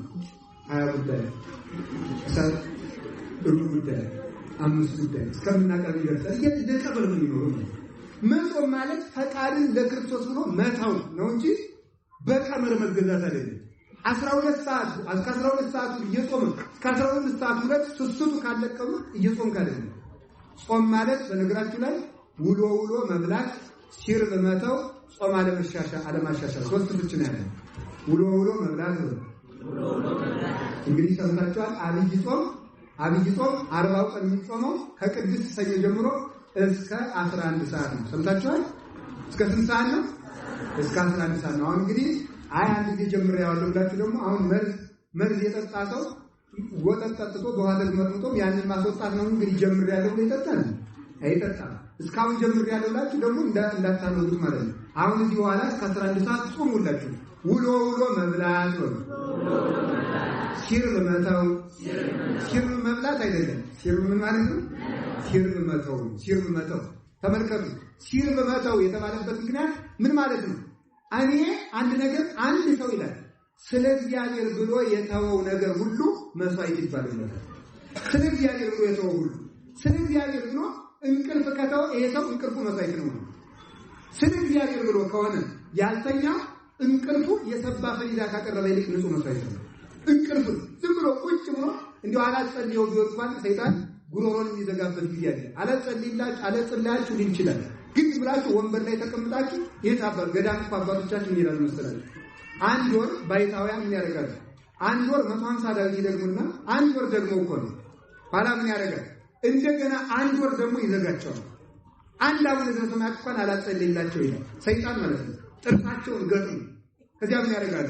ምን ታደርገኛለህ ክርስቶስን በልቤ መጥራቴን አልተው ብለው ወገባቸውን ከግድግዳው ጋር አስረው ያድራሉ። ዝም ብለው አፋቸውን አላጸልይላቸው ግን በወገባቸው ይጸልያሉ፣ በእግራቸው ይጸልያሉ። ከወገቡ ጋር አስረው እንዳንቀመጥ ብለው አንዳንድ ጊዜም ደግሞ ካስፈለገ ደቀ መዝሙራቸውን እሰረኝና ቤቱን ቆልፈህ ጥፋ ይላሉ። ራሴ እንዳልፈታው ተንፈራግጬ ብለው ማለት ነው። በዚህ ያገለግሉታል። አፋቸው ባይናገር ቆሞ ማደርም አገልግሎት ዝም ብሎ ቆሞ ጌታዬ አንተ ታውቃለህ። እንዲያውም አባቶቻችን ይላሉ ሌሊቱ ሙሉ ሳይጸልይ ተኝቶ የሚያነጋ ሰው ጣዖት አምላኪ ነው ነው የሚሉታል። ምን አምላኪ ነው? ሌሊቱን የፈጠረ ማን ነው? አቤት። ስለዚህ ምን ማለት ተኝቶ ማደር ማለት ለሌሊቱ ጌታ የለውም ማለት ነው። ለሌሊቱ ጌታ የለውም፣ እኔ ነኝ ጌታው ብሎ ራሱን ያመልካል። ጌታ አለብኝ ካል የሌሊቱን ጌታ ተነስታ መስግን። እረፍት የሰጠህን ጌታ እንደ እንቅልፍ ያለ ማጽናኛ አይደለም። እንዲያውም ዘመድ ተሰብስቦ ያላጽናናውን እንቅልፍ ያጽናናዋል ነው የሚለው ቅዱስ ዮሐንስ አፈወርቅ። ተሰብስቦ አሁን ሰው እናቱ ሙታ አይዞ እናቴ አይዞ ብለን የጎንደርን ሰው ሰብስበን እንዲሁ አይዞ ዝም በል ነው እሺ ሌላ አይችልም። አይ እናቴ ያልደረሰበት ሰው እያለ ያለቅሳል። ሲተኛ ግን እናቱን ይረሳል። ስለዚህ እንቅልፍ ብቸኛው መጽናኛ ነው ይላል እግዚአብሔር። እንቅልፍን ባይሰጥ ኑሮ ሰዎች በ3 ቀን ታንቀው ሊሞቱ ይችላል። ቦነስ ነው እረፍታቸው ሐዘን ዞርቷቸው ነው። ያም ደግሞ በቅስ ሲሆን ይሄን እረፍት የሰጠን ጌታ ማመስገን ይገባል። እና ለክርስቶስ ብሎ መተኛት 4 ሰዓት ያን ክርስቲያን ጤነኛ እንቅልፍ 4 ሰዓት ነው። ስንት ሰዓት ነው? 8 ሰዓት ከተኛችሁ በሬ 12 ሰዓት ከተኛችሁ አዞ ነው። 4 ሰዓት ነው ያን ክርስቲያን እንቅልፍ። ነው ከዛ ማምስ በቃ እቺን መልመድ አለባችሁ። መለማመድ ይጠበቃል። 3 ሰዓት በኋላ መተኛት፣ በሰዓት ተነስቶ ደግሞ እግዚአብሔር ማመስገን። አንድ ክርስቲያን ደግሞ በትንሹ በቀን 4 ሰዓት መጸለይ አለበት። ለ4 ሰዓት ያክል ቁሙ ማለት ነው። 84 አቡነ ዘበሰማያት በአንድ ክርስቲያን በቀን መጸለይ አለበት። በሰባት ጊዜያት 12 አቡነ ዘበሰማያት ማለት ነው።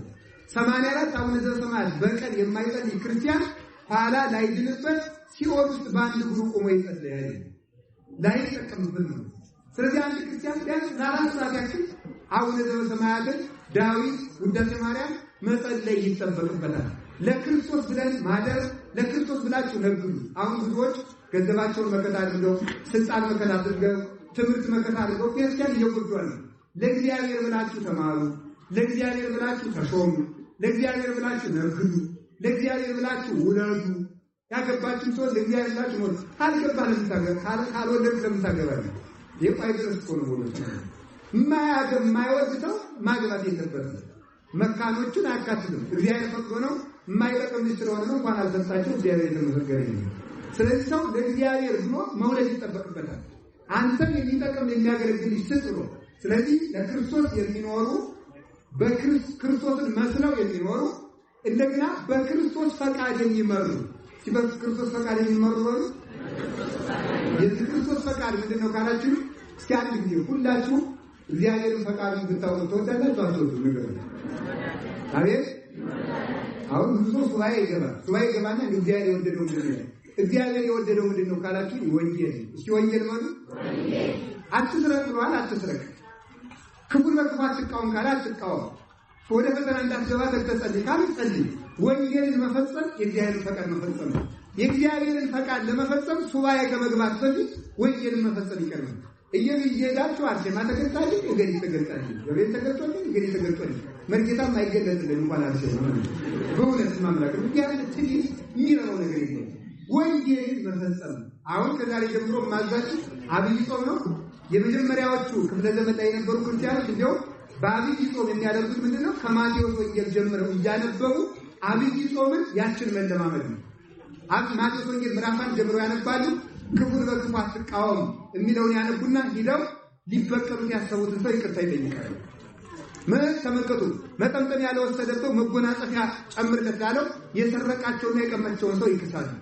እንዲህ ያደረጉ አንድ ምዕራፍ ላስገድደው ሁለት ምዕራፍ አብረሂት ላላቸው ደግሞ ተመልከቱ፣ ንስሐ አባታቸው አንድ ወር ሊሰጣቸው ይጨምሩ 2 ወር ብለው ንስሐ ይገባሉ። ወንጌልን መለማመድ ነው። የእግዚአብሔር ፈቃድ መፈጸም ክርስቶስን መሸከም ይባላል። ይሄን የሚያደርጉ ሰዎች በእውነት ክርስቶስን ተሸክመዋልና የኢየሱስ ክርስቶስን የተሸከሙ ሰዎች ተራራ እንደ ተራራ የገዘፈ መከራ እንኳን ቢመጣ ወንድም ወደዚህ ደምስልስ ዘይወተ ወረው ሀበካክ ወይፈልስ ይሄን ተራራ ተነቅለ ተተከልክሉ ይነቀላል። ምን አርጋ ክርስቶስን ተሸክመዋልና ኃይል በሚሰጠው በክርስቶስ ሁሉ ይችላል ማለት የሚቻለው ለክርስቶስ በመኖር ክርስቶስን በመምሰል የክርስቶስን ፈቃድ በመፈጸም እንደ ክርስቶስ በመኖርና የክርስቶስ በመሆን ነው። የክርስቶስ በመሆን ነው። ከዛሬ ጀምሮ የክርስቶስ ሆናለሁ። ብዙ የክርስቶስ ያልሆነ ነገር አለ። አሁን አይናችሁ የክርስቶስ ነው። ምንድን ነው ማታ ስታዩበት የምታምኑ? እስቲ አሁን አይናችሁ የክርስቶስ ነው። እኔ አንዳንድ ጊዜ ይገርመኛል። እኔ እማምላክ ግሬ ቅርበሉ እንዲህ ይባላል። አሁን ሰው እንዲህ ተደራጅተን ይባላል። ክርስቲያኖች በዚህ ዘመን መደራጀት አለብን። ለምን? ቤተክርስቲያን ለመጠበቅ ጥሩ ነው መደራጀት። የኔ ጥያቄ ምንድነው? ሰይጣን ያወጣል አያወጣም? አቤት አያወጣም ማለት ነው። አይወጣም ብሏል። እኛ ሰይጣን ከሆነ ሰይጣን ማውጣት እንችላለን?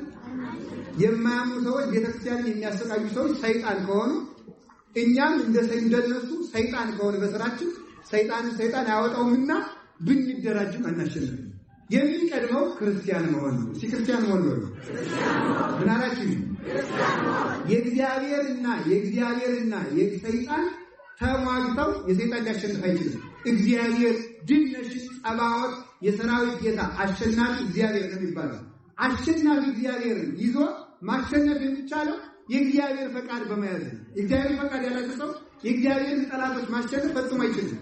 በሙሴ ዘመን በጣም ይደንቃቸዋልና እስራኤል ብድግ አሉና ሂደን መግጠም አለብን አማሌቃውያንን አሉ። ሙሴ ምን አላቸው? እግዚአብሔር ከእናንተ ጋር አይደለምና አትውጡ አላቸው። እግዚአብሔር ከእናንተ ጋር ሳይሆን የእግዚአብሔርን ጠላቶችን ገጥማለን አትኑ፣ ስለዚህ ትሸንፋላችሁ አላቸው። አይ ገጥማለን አትሸንፈው ተመለሱ አለ። የሚቻለው እግዚአብሔርን መያዝ ነው። እግዚአብሔርን መያዝ ነው። አሁን በዚህ ቆም አይናችሁ መቀደስ አለበት። እውነት ነው። በየኢንተርኔቱ የምታዩትን ርኩሰት ማቆም ይጠበቅባችኋል። እንዲያ ካልሆነ እግዚአብሔር ቆማችሁ ጆሮአችሁ እግዚአብሔር ውድ ጆሮ እኮ ነው። እኛ እኮ እግዚአብሔር የምንሰማበት ጆሮ ነው ያለ። የረከሰ ጆሮአችሁ ለፖለቲካ፣ ለወሬ፣ ለስድብ የምትከፍቱትን ጆሮ መዝጋት ይጠበቅባችኋል። አጥምኑ አይዛሊኩም አውሩ አይንቲኩም፣ አይናችሁን ዝጉ፣ ጆሮአችሁን ዝጉ ብሎ ጌታ አዘዘ። የሚቀድመው እሱ ነው። ቅዱስ ያሬድ አይን ይጹም እዝን ይጹም። ተመልከቱ እምሰሚያቱም አይደል ክፉ ነገር ከመስማት አይን ይጹም ጆሮ ይጹም። አይናችን የክርስቶስ ይሁን፣ ጆሮአችን የክርስቶስ ይሁን፣ አፋችን የክርስቶስ ይሁን። አሁን አፋችን የክርስቶስ ነው። እስቲ እግዚአብሔር ያሳያችሁ። ምን ስንቱ ነው የምትናገሩበት? ሰው ባቁ 33 አቃት ያከሰራል። አንድ ስንት አለ? አቤት 33 በክርስቶስ ልጅ ማለት አይደረስ መሳደባን በውስጥ የሚገራል መሳደባን መራገም ነገር መስራት ያውም ይያል መስፈን ስንት ሆነ? አይዲ ጠፋኝ ነው መሰለኝ። እሺ መስፈን ነገር መስራት ላይ በሐሰት መማል፣ ቁጣ፣ ምስጋና መብላት። ምን መብላት? ምስጋና መብላት ማለት ነው። ስላሴን ሳያመሰግኑ ብሎ ሳያመሰግኑ ማለት አንድ ያስበደሉ። ሳያመሰግኑ ብሎ ሳያመሰግኑ ማለት ምስጋና መብላት። ምስጋና ከመብላት ይሰውራል። ስለዚህ ሁላችሁም አሁን ሰምታችሁኛል። የክርስቲያን የመጀመሪያ ጸሎቱ ዳዊትና ውዳሴ ማርያም ነው። በሕግ የታዘዘውን ጸሎት ፈጽሙ። እሱን ስታነቡ አፋችን ስንቀድሰው እግዚአብሔር እውነቴን እንነግራችሁ የክርስቶስን የሰይጣን ያፈርሰው። አንድ ጊዜ በሉ የክርስቶስን በሉ። የማን ያፈርሰው? የሰይጣን ያፈርሰው። እግራችን የክርስቶስ መሆን አለበት። እምትሉበትን እስቲ 41 ስግደት በቀን ስገዱ ስትባሉ እምቢ ትላላችሁ። ለኳስ ሲሆን ይቀናችኋል። ቁሙ ለማስቀደስ ይከብዳችኋል። ፎል ላይ ቁማችሁ 4 ሰዓት ስታወሩ ግን አይደግማችሁ። ይህንን እግራችን መቀደስ አለበት። በስግደት እጅ መቀደስ አለበት። ሆዳችን የሚቀደሰው በረሃብ ነው። ቤት መቀደስ አለበት። የዕቃዎቻችን ሁሉ ሞባይሎቻችሁ ላይ የጫኖቻችሁ ነገር የኛ የሆነ ዕቃ ሁሉ መቀደስ አለበት። ልብስ መቀደስ አለበት። አረማመድ መቀደስ አለበት። አመጋገብ መቀደስ አለበት። ትዳር መቀደስ አለበት። ጓደኛ መቀደስ አለበት። መለየት መንጻት ይጠበቅብናል። እንደሱ ያደረግን ሆነ የክርስቶስን ስም ተሸካሚዎች ነን። ያን ጊዜ ምን ሆናለን ካላችሁ ያን ጊዜ መቅደስ እንሆናለን። መቅደስ የሆነ ጊዜ ምን ይሆናል? ተመልከቱ። ያን ጊዜ ሰውነታችን ስናነጻ የልማድ ኃጢአታችን ስንቆርጠው ከክፋት ስንጠበቅ ያን ጊዜ ምን ይላል? አነ ወአብ ንመጽእ ኀቤሁ ወንገብር ምዕራፈ ውስቴቱ። እኔም አብም መንፈስ ቅዱስን መጥተን እናድርበታለን። ምን ላደረገ? እሱን ለመሰለ ለእሱ ለሚኖር ራሱን ለካደ በፈቃዱ ለሚመራ ራሱን ላነጻና ራሱን የክርስቶስ ገንዘብ ላደረገ ሰው እኔ የክርስቶስ ነኝ ለሚል ሰው ዘር ለማይቆጥር አነ ዘክርስቶስ ቅዱስ ጳውሎስ እንዳለ አዌ አስተበቋችሁም ተመልከቱ ለሁልክሙ ከመትበሉ አሐደ ቃል ሁላችሁ ወንድሞቼ አንድ ቃል ልትናገሩ ለምናችኋለሁ። ይሄው ምንድነው? ይሁን አባቶቻችን አነ ዘክርስቶስ ይላል። በሁላችሁ አንድ ጊዜ አነ ዘክርስቶስ በሉ። የነማን ዘር ነህ ስንባል ምንድን ነው መልሳችን? የክርስቶስ ዘር ነኝ በሉ እንጂ የክርስቶስ ነኝ ነው መልሳችን። እኔ የክርስቶስ ነኝ። ክርስቲያን ማለት የማንም ሳይሆን የነገሌ ሳይሆን የክርስቶስ ነው። በክርስቶስ ነው። ራስን የክርስቶስ ማድረግ ይገባል።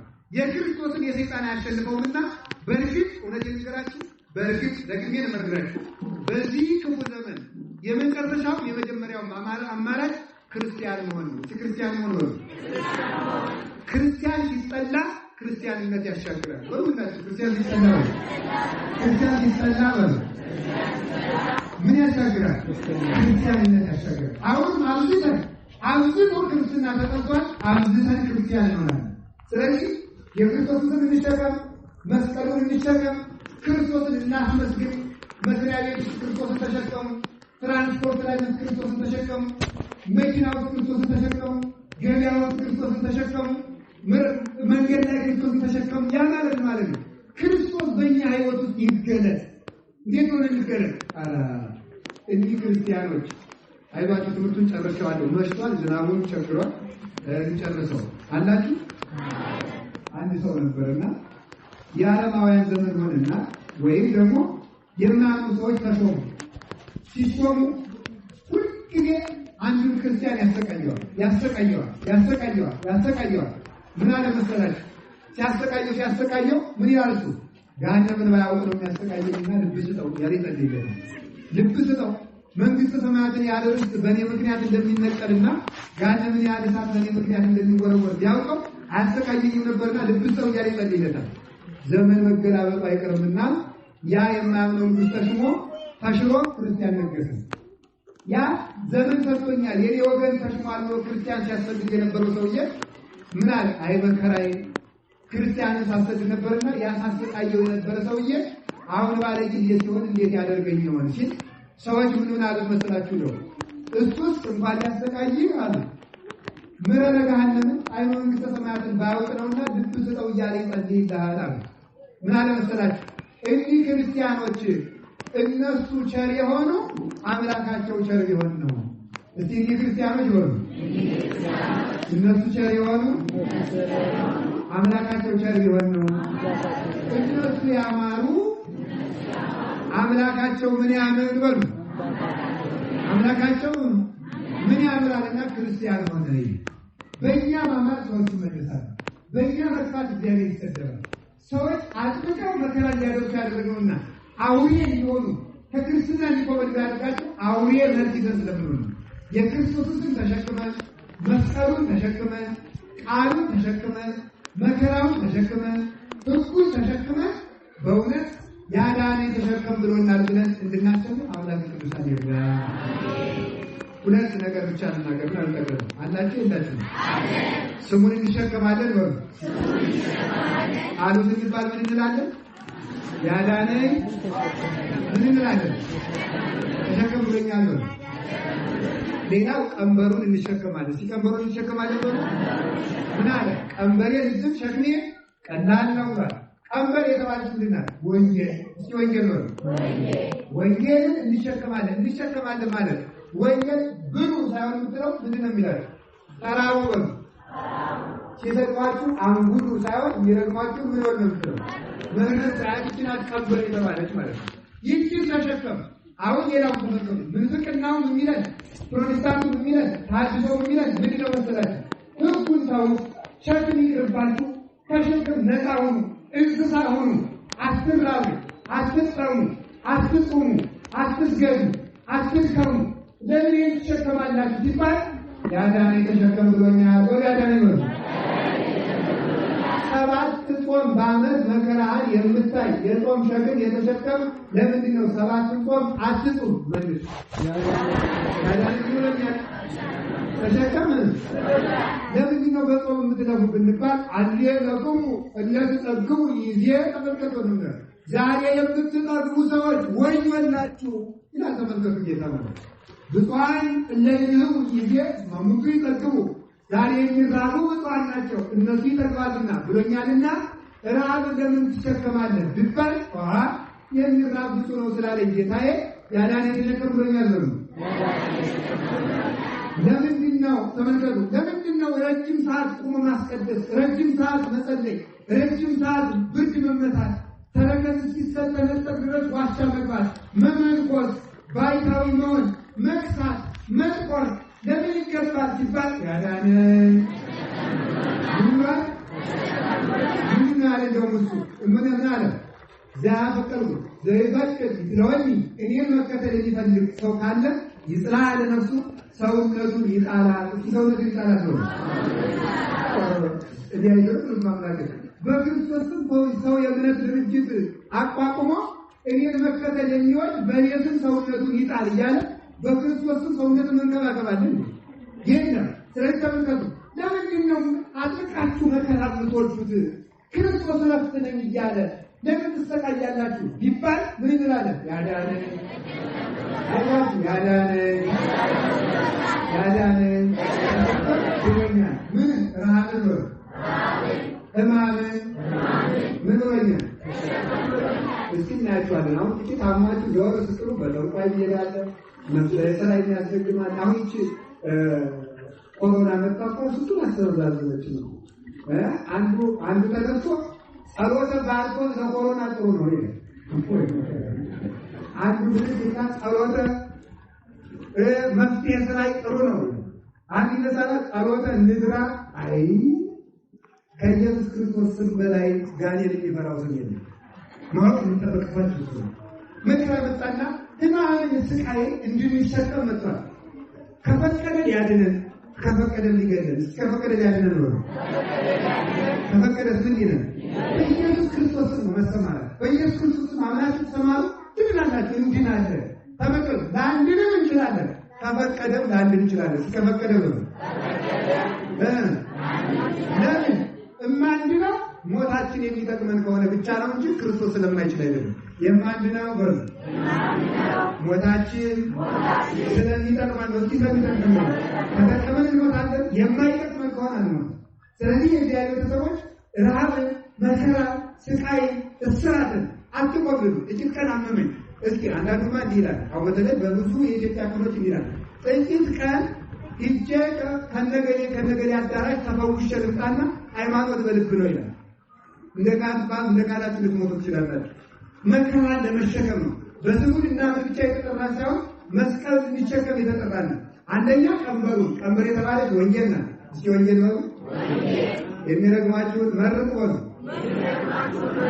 ለሚያሳድዳችሁ ምን ማለት ጸልዩ። ምን ማለት ነው? እኔ ለሚያሳድዷችሁ ጸልዩ ማለት ሕግ አታስከብሩ ማለት አይደለም። ግን የሚቀድመው ራስን መካድ። እስኪ ራስን መካድ ነው። ይጥራላችሁ ራሱን ይካድ ያድ ወይ መስቀል ሞቱ ተመልከቱ፣ ወይ ተመልከቱ። የመስቀሉን ሞትን ተሸክሞ የሞቱን መስቀል ተሸክሞ የኔ ወንድ ካለ ይከተለኝ ይላል። መስቀሉን የሚሸከም ይገባል። መስቀል የሚሸከም አውስ ጊዜ ምንም ሞትን እውነት ነው ሳይገባ መሞት አይገባም። አነገር ተከራከረ ጌታችን መድኃኒታችን ኢየሱስ ይውላችሁ ከማይጠቅማችሁ ሞት ይሰውራችሁ። ከማይጠቅመን ሞት ይሰውራችሁ። የማይጠቅመን ሞት መሸሽ ይገባል። የማይጠቅም ሞት ያ ማለት ነው። ሩጫውን ያልጨረሰ ክርስቲያን ሞትን መዳፈር የለበትም ይላል ሊቃውንቱ። ሩጫውን ያልጨረሰ ክርስቲያን ተሟግቶ በሕግም ቢሆን ተከራክሮ ሞትን መከራከር አለበት። የግድ ግን ተመልከቱ፣ የግድ ግን በክርስቶስ ስም የሚመጣበት ሞት ካለ ለእሱ መሞት አለበት። መስቀል መሸከም ክርስቲያን የተጠራው ለእሱ ነው። ለምን የተባለ እንደሆነ ስንፈጽመው ለምንድን ነው? ቅዱስ ጳውሎስ ይታመም ነበር፣ ጢሞቴዎስ ይታመም ነበር። ስለምን ሲባል መከራ ትዕቢትን ያጠፋል፣ መከራ ኃጢአትን ያጠራል። መከራ ወደ ክርስቶስ የሚሄድበት መንገድ ስለሆነ መስቀሉን እንሸከማለን፣ ሕጉን እንሸከማለን፣ ስሙን እንሸከማለን፣ የእናቱን ስም እንሸከማለን። አንድ ሰው 10 ዓመት በዳር ታስሮ ኑሮ ከዚህ በኋላ ነፃነት ሲባል የነፃነት ደብዳቤ ሊሰጠው ያችን ይዞ የማይንቀሳቀስ ማለት ነው። 5000 ዓመት የተጻፈበት ዕዳ በመስቀሉ ከተደመሰሰ በኋላ ከመስቀሉ ስር የተሰጠችን የነፃነት ደብዳቤ ማርያም ነው። ስለዚህ ምን አለ? እናቴ ያዙ ብሎናል። የእናቱ ስም ጣሉ ካለ ያዳነኝ ቀርበል ምን ብሎኛል ነው ተሸከም ብሎኛል። በዮሐንስ በኩል እናቴ ያዙ ብሎ የሰጠማን ነው ራሱ። የእናቴን ስም ተሸከሙ ብሏል። ማርያም የሚል ስም ጣሉ የሚል ካለ ያዳነኝ ቀርበል ምን ብሎኛል? ተሸከም ብሎኛል። መስቀል አንገት ላይ ለምን ታስራለህ? ያላችሁት እንጨት ነው ቢለን ደግሞ መስቀሌን ተሸክሞ ይከተለኝ። አዎ እንጨት ነው። ለእኛ ግን የክርስቶስ መንበር ነው። የክርስቶስ መንበር ነው። ንጉሥ በመንበር ላይ ተቀምጦ እንደሚፈርድ ክርስቶስ በዕለተ ዓርብ የፈረደበት መንበሩ ዓርብ ነው። ምን ነው የፈረደ? በዲያብሎስ ፈርዶበታል። ለእኛ ፈርዶልናል። ለእኛ የፈረደልን ምን ሆኖ ነው ሲባል አባቶቻችን ረሃብ ይብቃችሁ፣ ጥም ይብቃችሁ፣ ባርነት ይብቃችሁ፣ ስደት ይብቃችሁ፣ ሞት ይብቃችሁ ብሎ የፈረደልን በዚህ ነው። እስኪ ረሃብ ይብቃችሁ ብሎ ለምን? የእሱ ሥጋ ስለተፈተተልን። ጥም ይብቃችሁ ለምን? የእሱ ደም ስለተሰጠ። ስደት ይብቃችሁ ለምን? ርስት ስለተከፈተልን። ባርነት ይብቃችሁ ለምን? አጋንንትን ገዢዎቻችን በመስቀሉ ስለቀጠቀጠልን። ስለዚህ ተመልከቱ፣ ለእኛ የፈረደልን፣ ለአጋንንት የፈረደባቸው፣ ለእኛ ሕይወት የፈረደልን፣ ለዲያብሎስና ለሞት ጥፋት የፈረደበት መንበሩ ዓርብ ነው። ዝንቱ መስቀል መንበረ ነበልባል ለኪሩቤል ፊት ይላል። ተመልከቱ ደራሲ ይህ መስቀል ኪሩቤል የሚሸከሙት እሳታዊ መንበር ባልንጀራ ነው። በዚያው ላይ ጌታችን ኢየሱስ ክርስቶስ መሬት እንድትሰነጠቅ ቤተ መቅደስ መጋረጃ እንዲከፈት፣ ምድር እንድትነዋወጥ፣ ጨረቃ ደም እንድትለብስ፣ ፀሐይ እንድትጨልም፣ ከዋክብት እንዲረግፉ የሰማይና የምድር ጌታ መሆኑን ፈርዶ ያሳየበት መንበሩ መስቀል ስለሆነ መስቀሉን ጣሉ የሚል ሰው ከመጣ በላይ ለምን በአንገት መስቀል ታስራለህ የሚላችሁ ከመጣ ያዳነኝ ለምን የማርያምን ስም ትጠራላችሁ ካላችሁ ለምን ክርስቲያን ሆንክ ካላችሁ ለምን ትራራለህ ካላችሁ ለምን ትቆማለህ ካላችሁ ለምን ትሰግዳለህ ካላችሁ ለምን ትቆማለህ ታስቀድሳለህ ካላችሁ ለምን ትታሰራለህ ካላችሁ ለምን ትሰደዳለህ ካላችሁ ለምን ትቸገራለህ ካላችሁ ለምን ትሞታለህ ካላችሁ ያዳነን መድኃኒዓለም ያሸከመን ሸክም ከዲያብሎስ ሸክም ያወጣልና የዲያብሎስን ቀንበር ከኢትዮጵያ ከቤተ ክርስቲያን ሰብሮ ይጣልልን።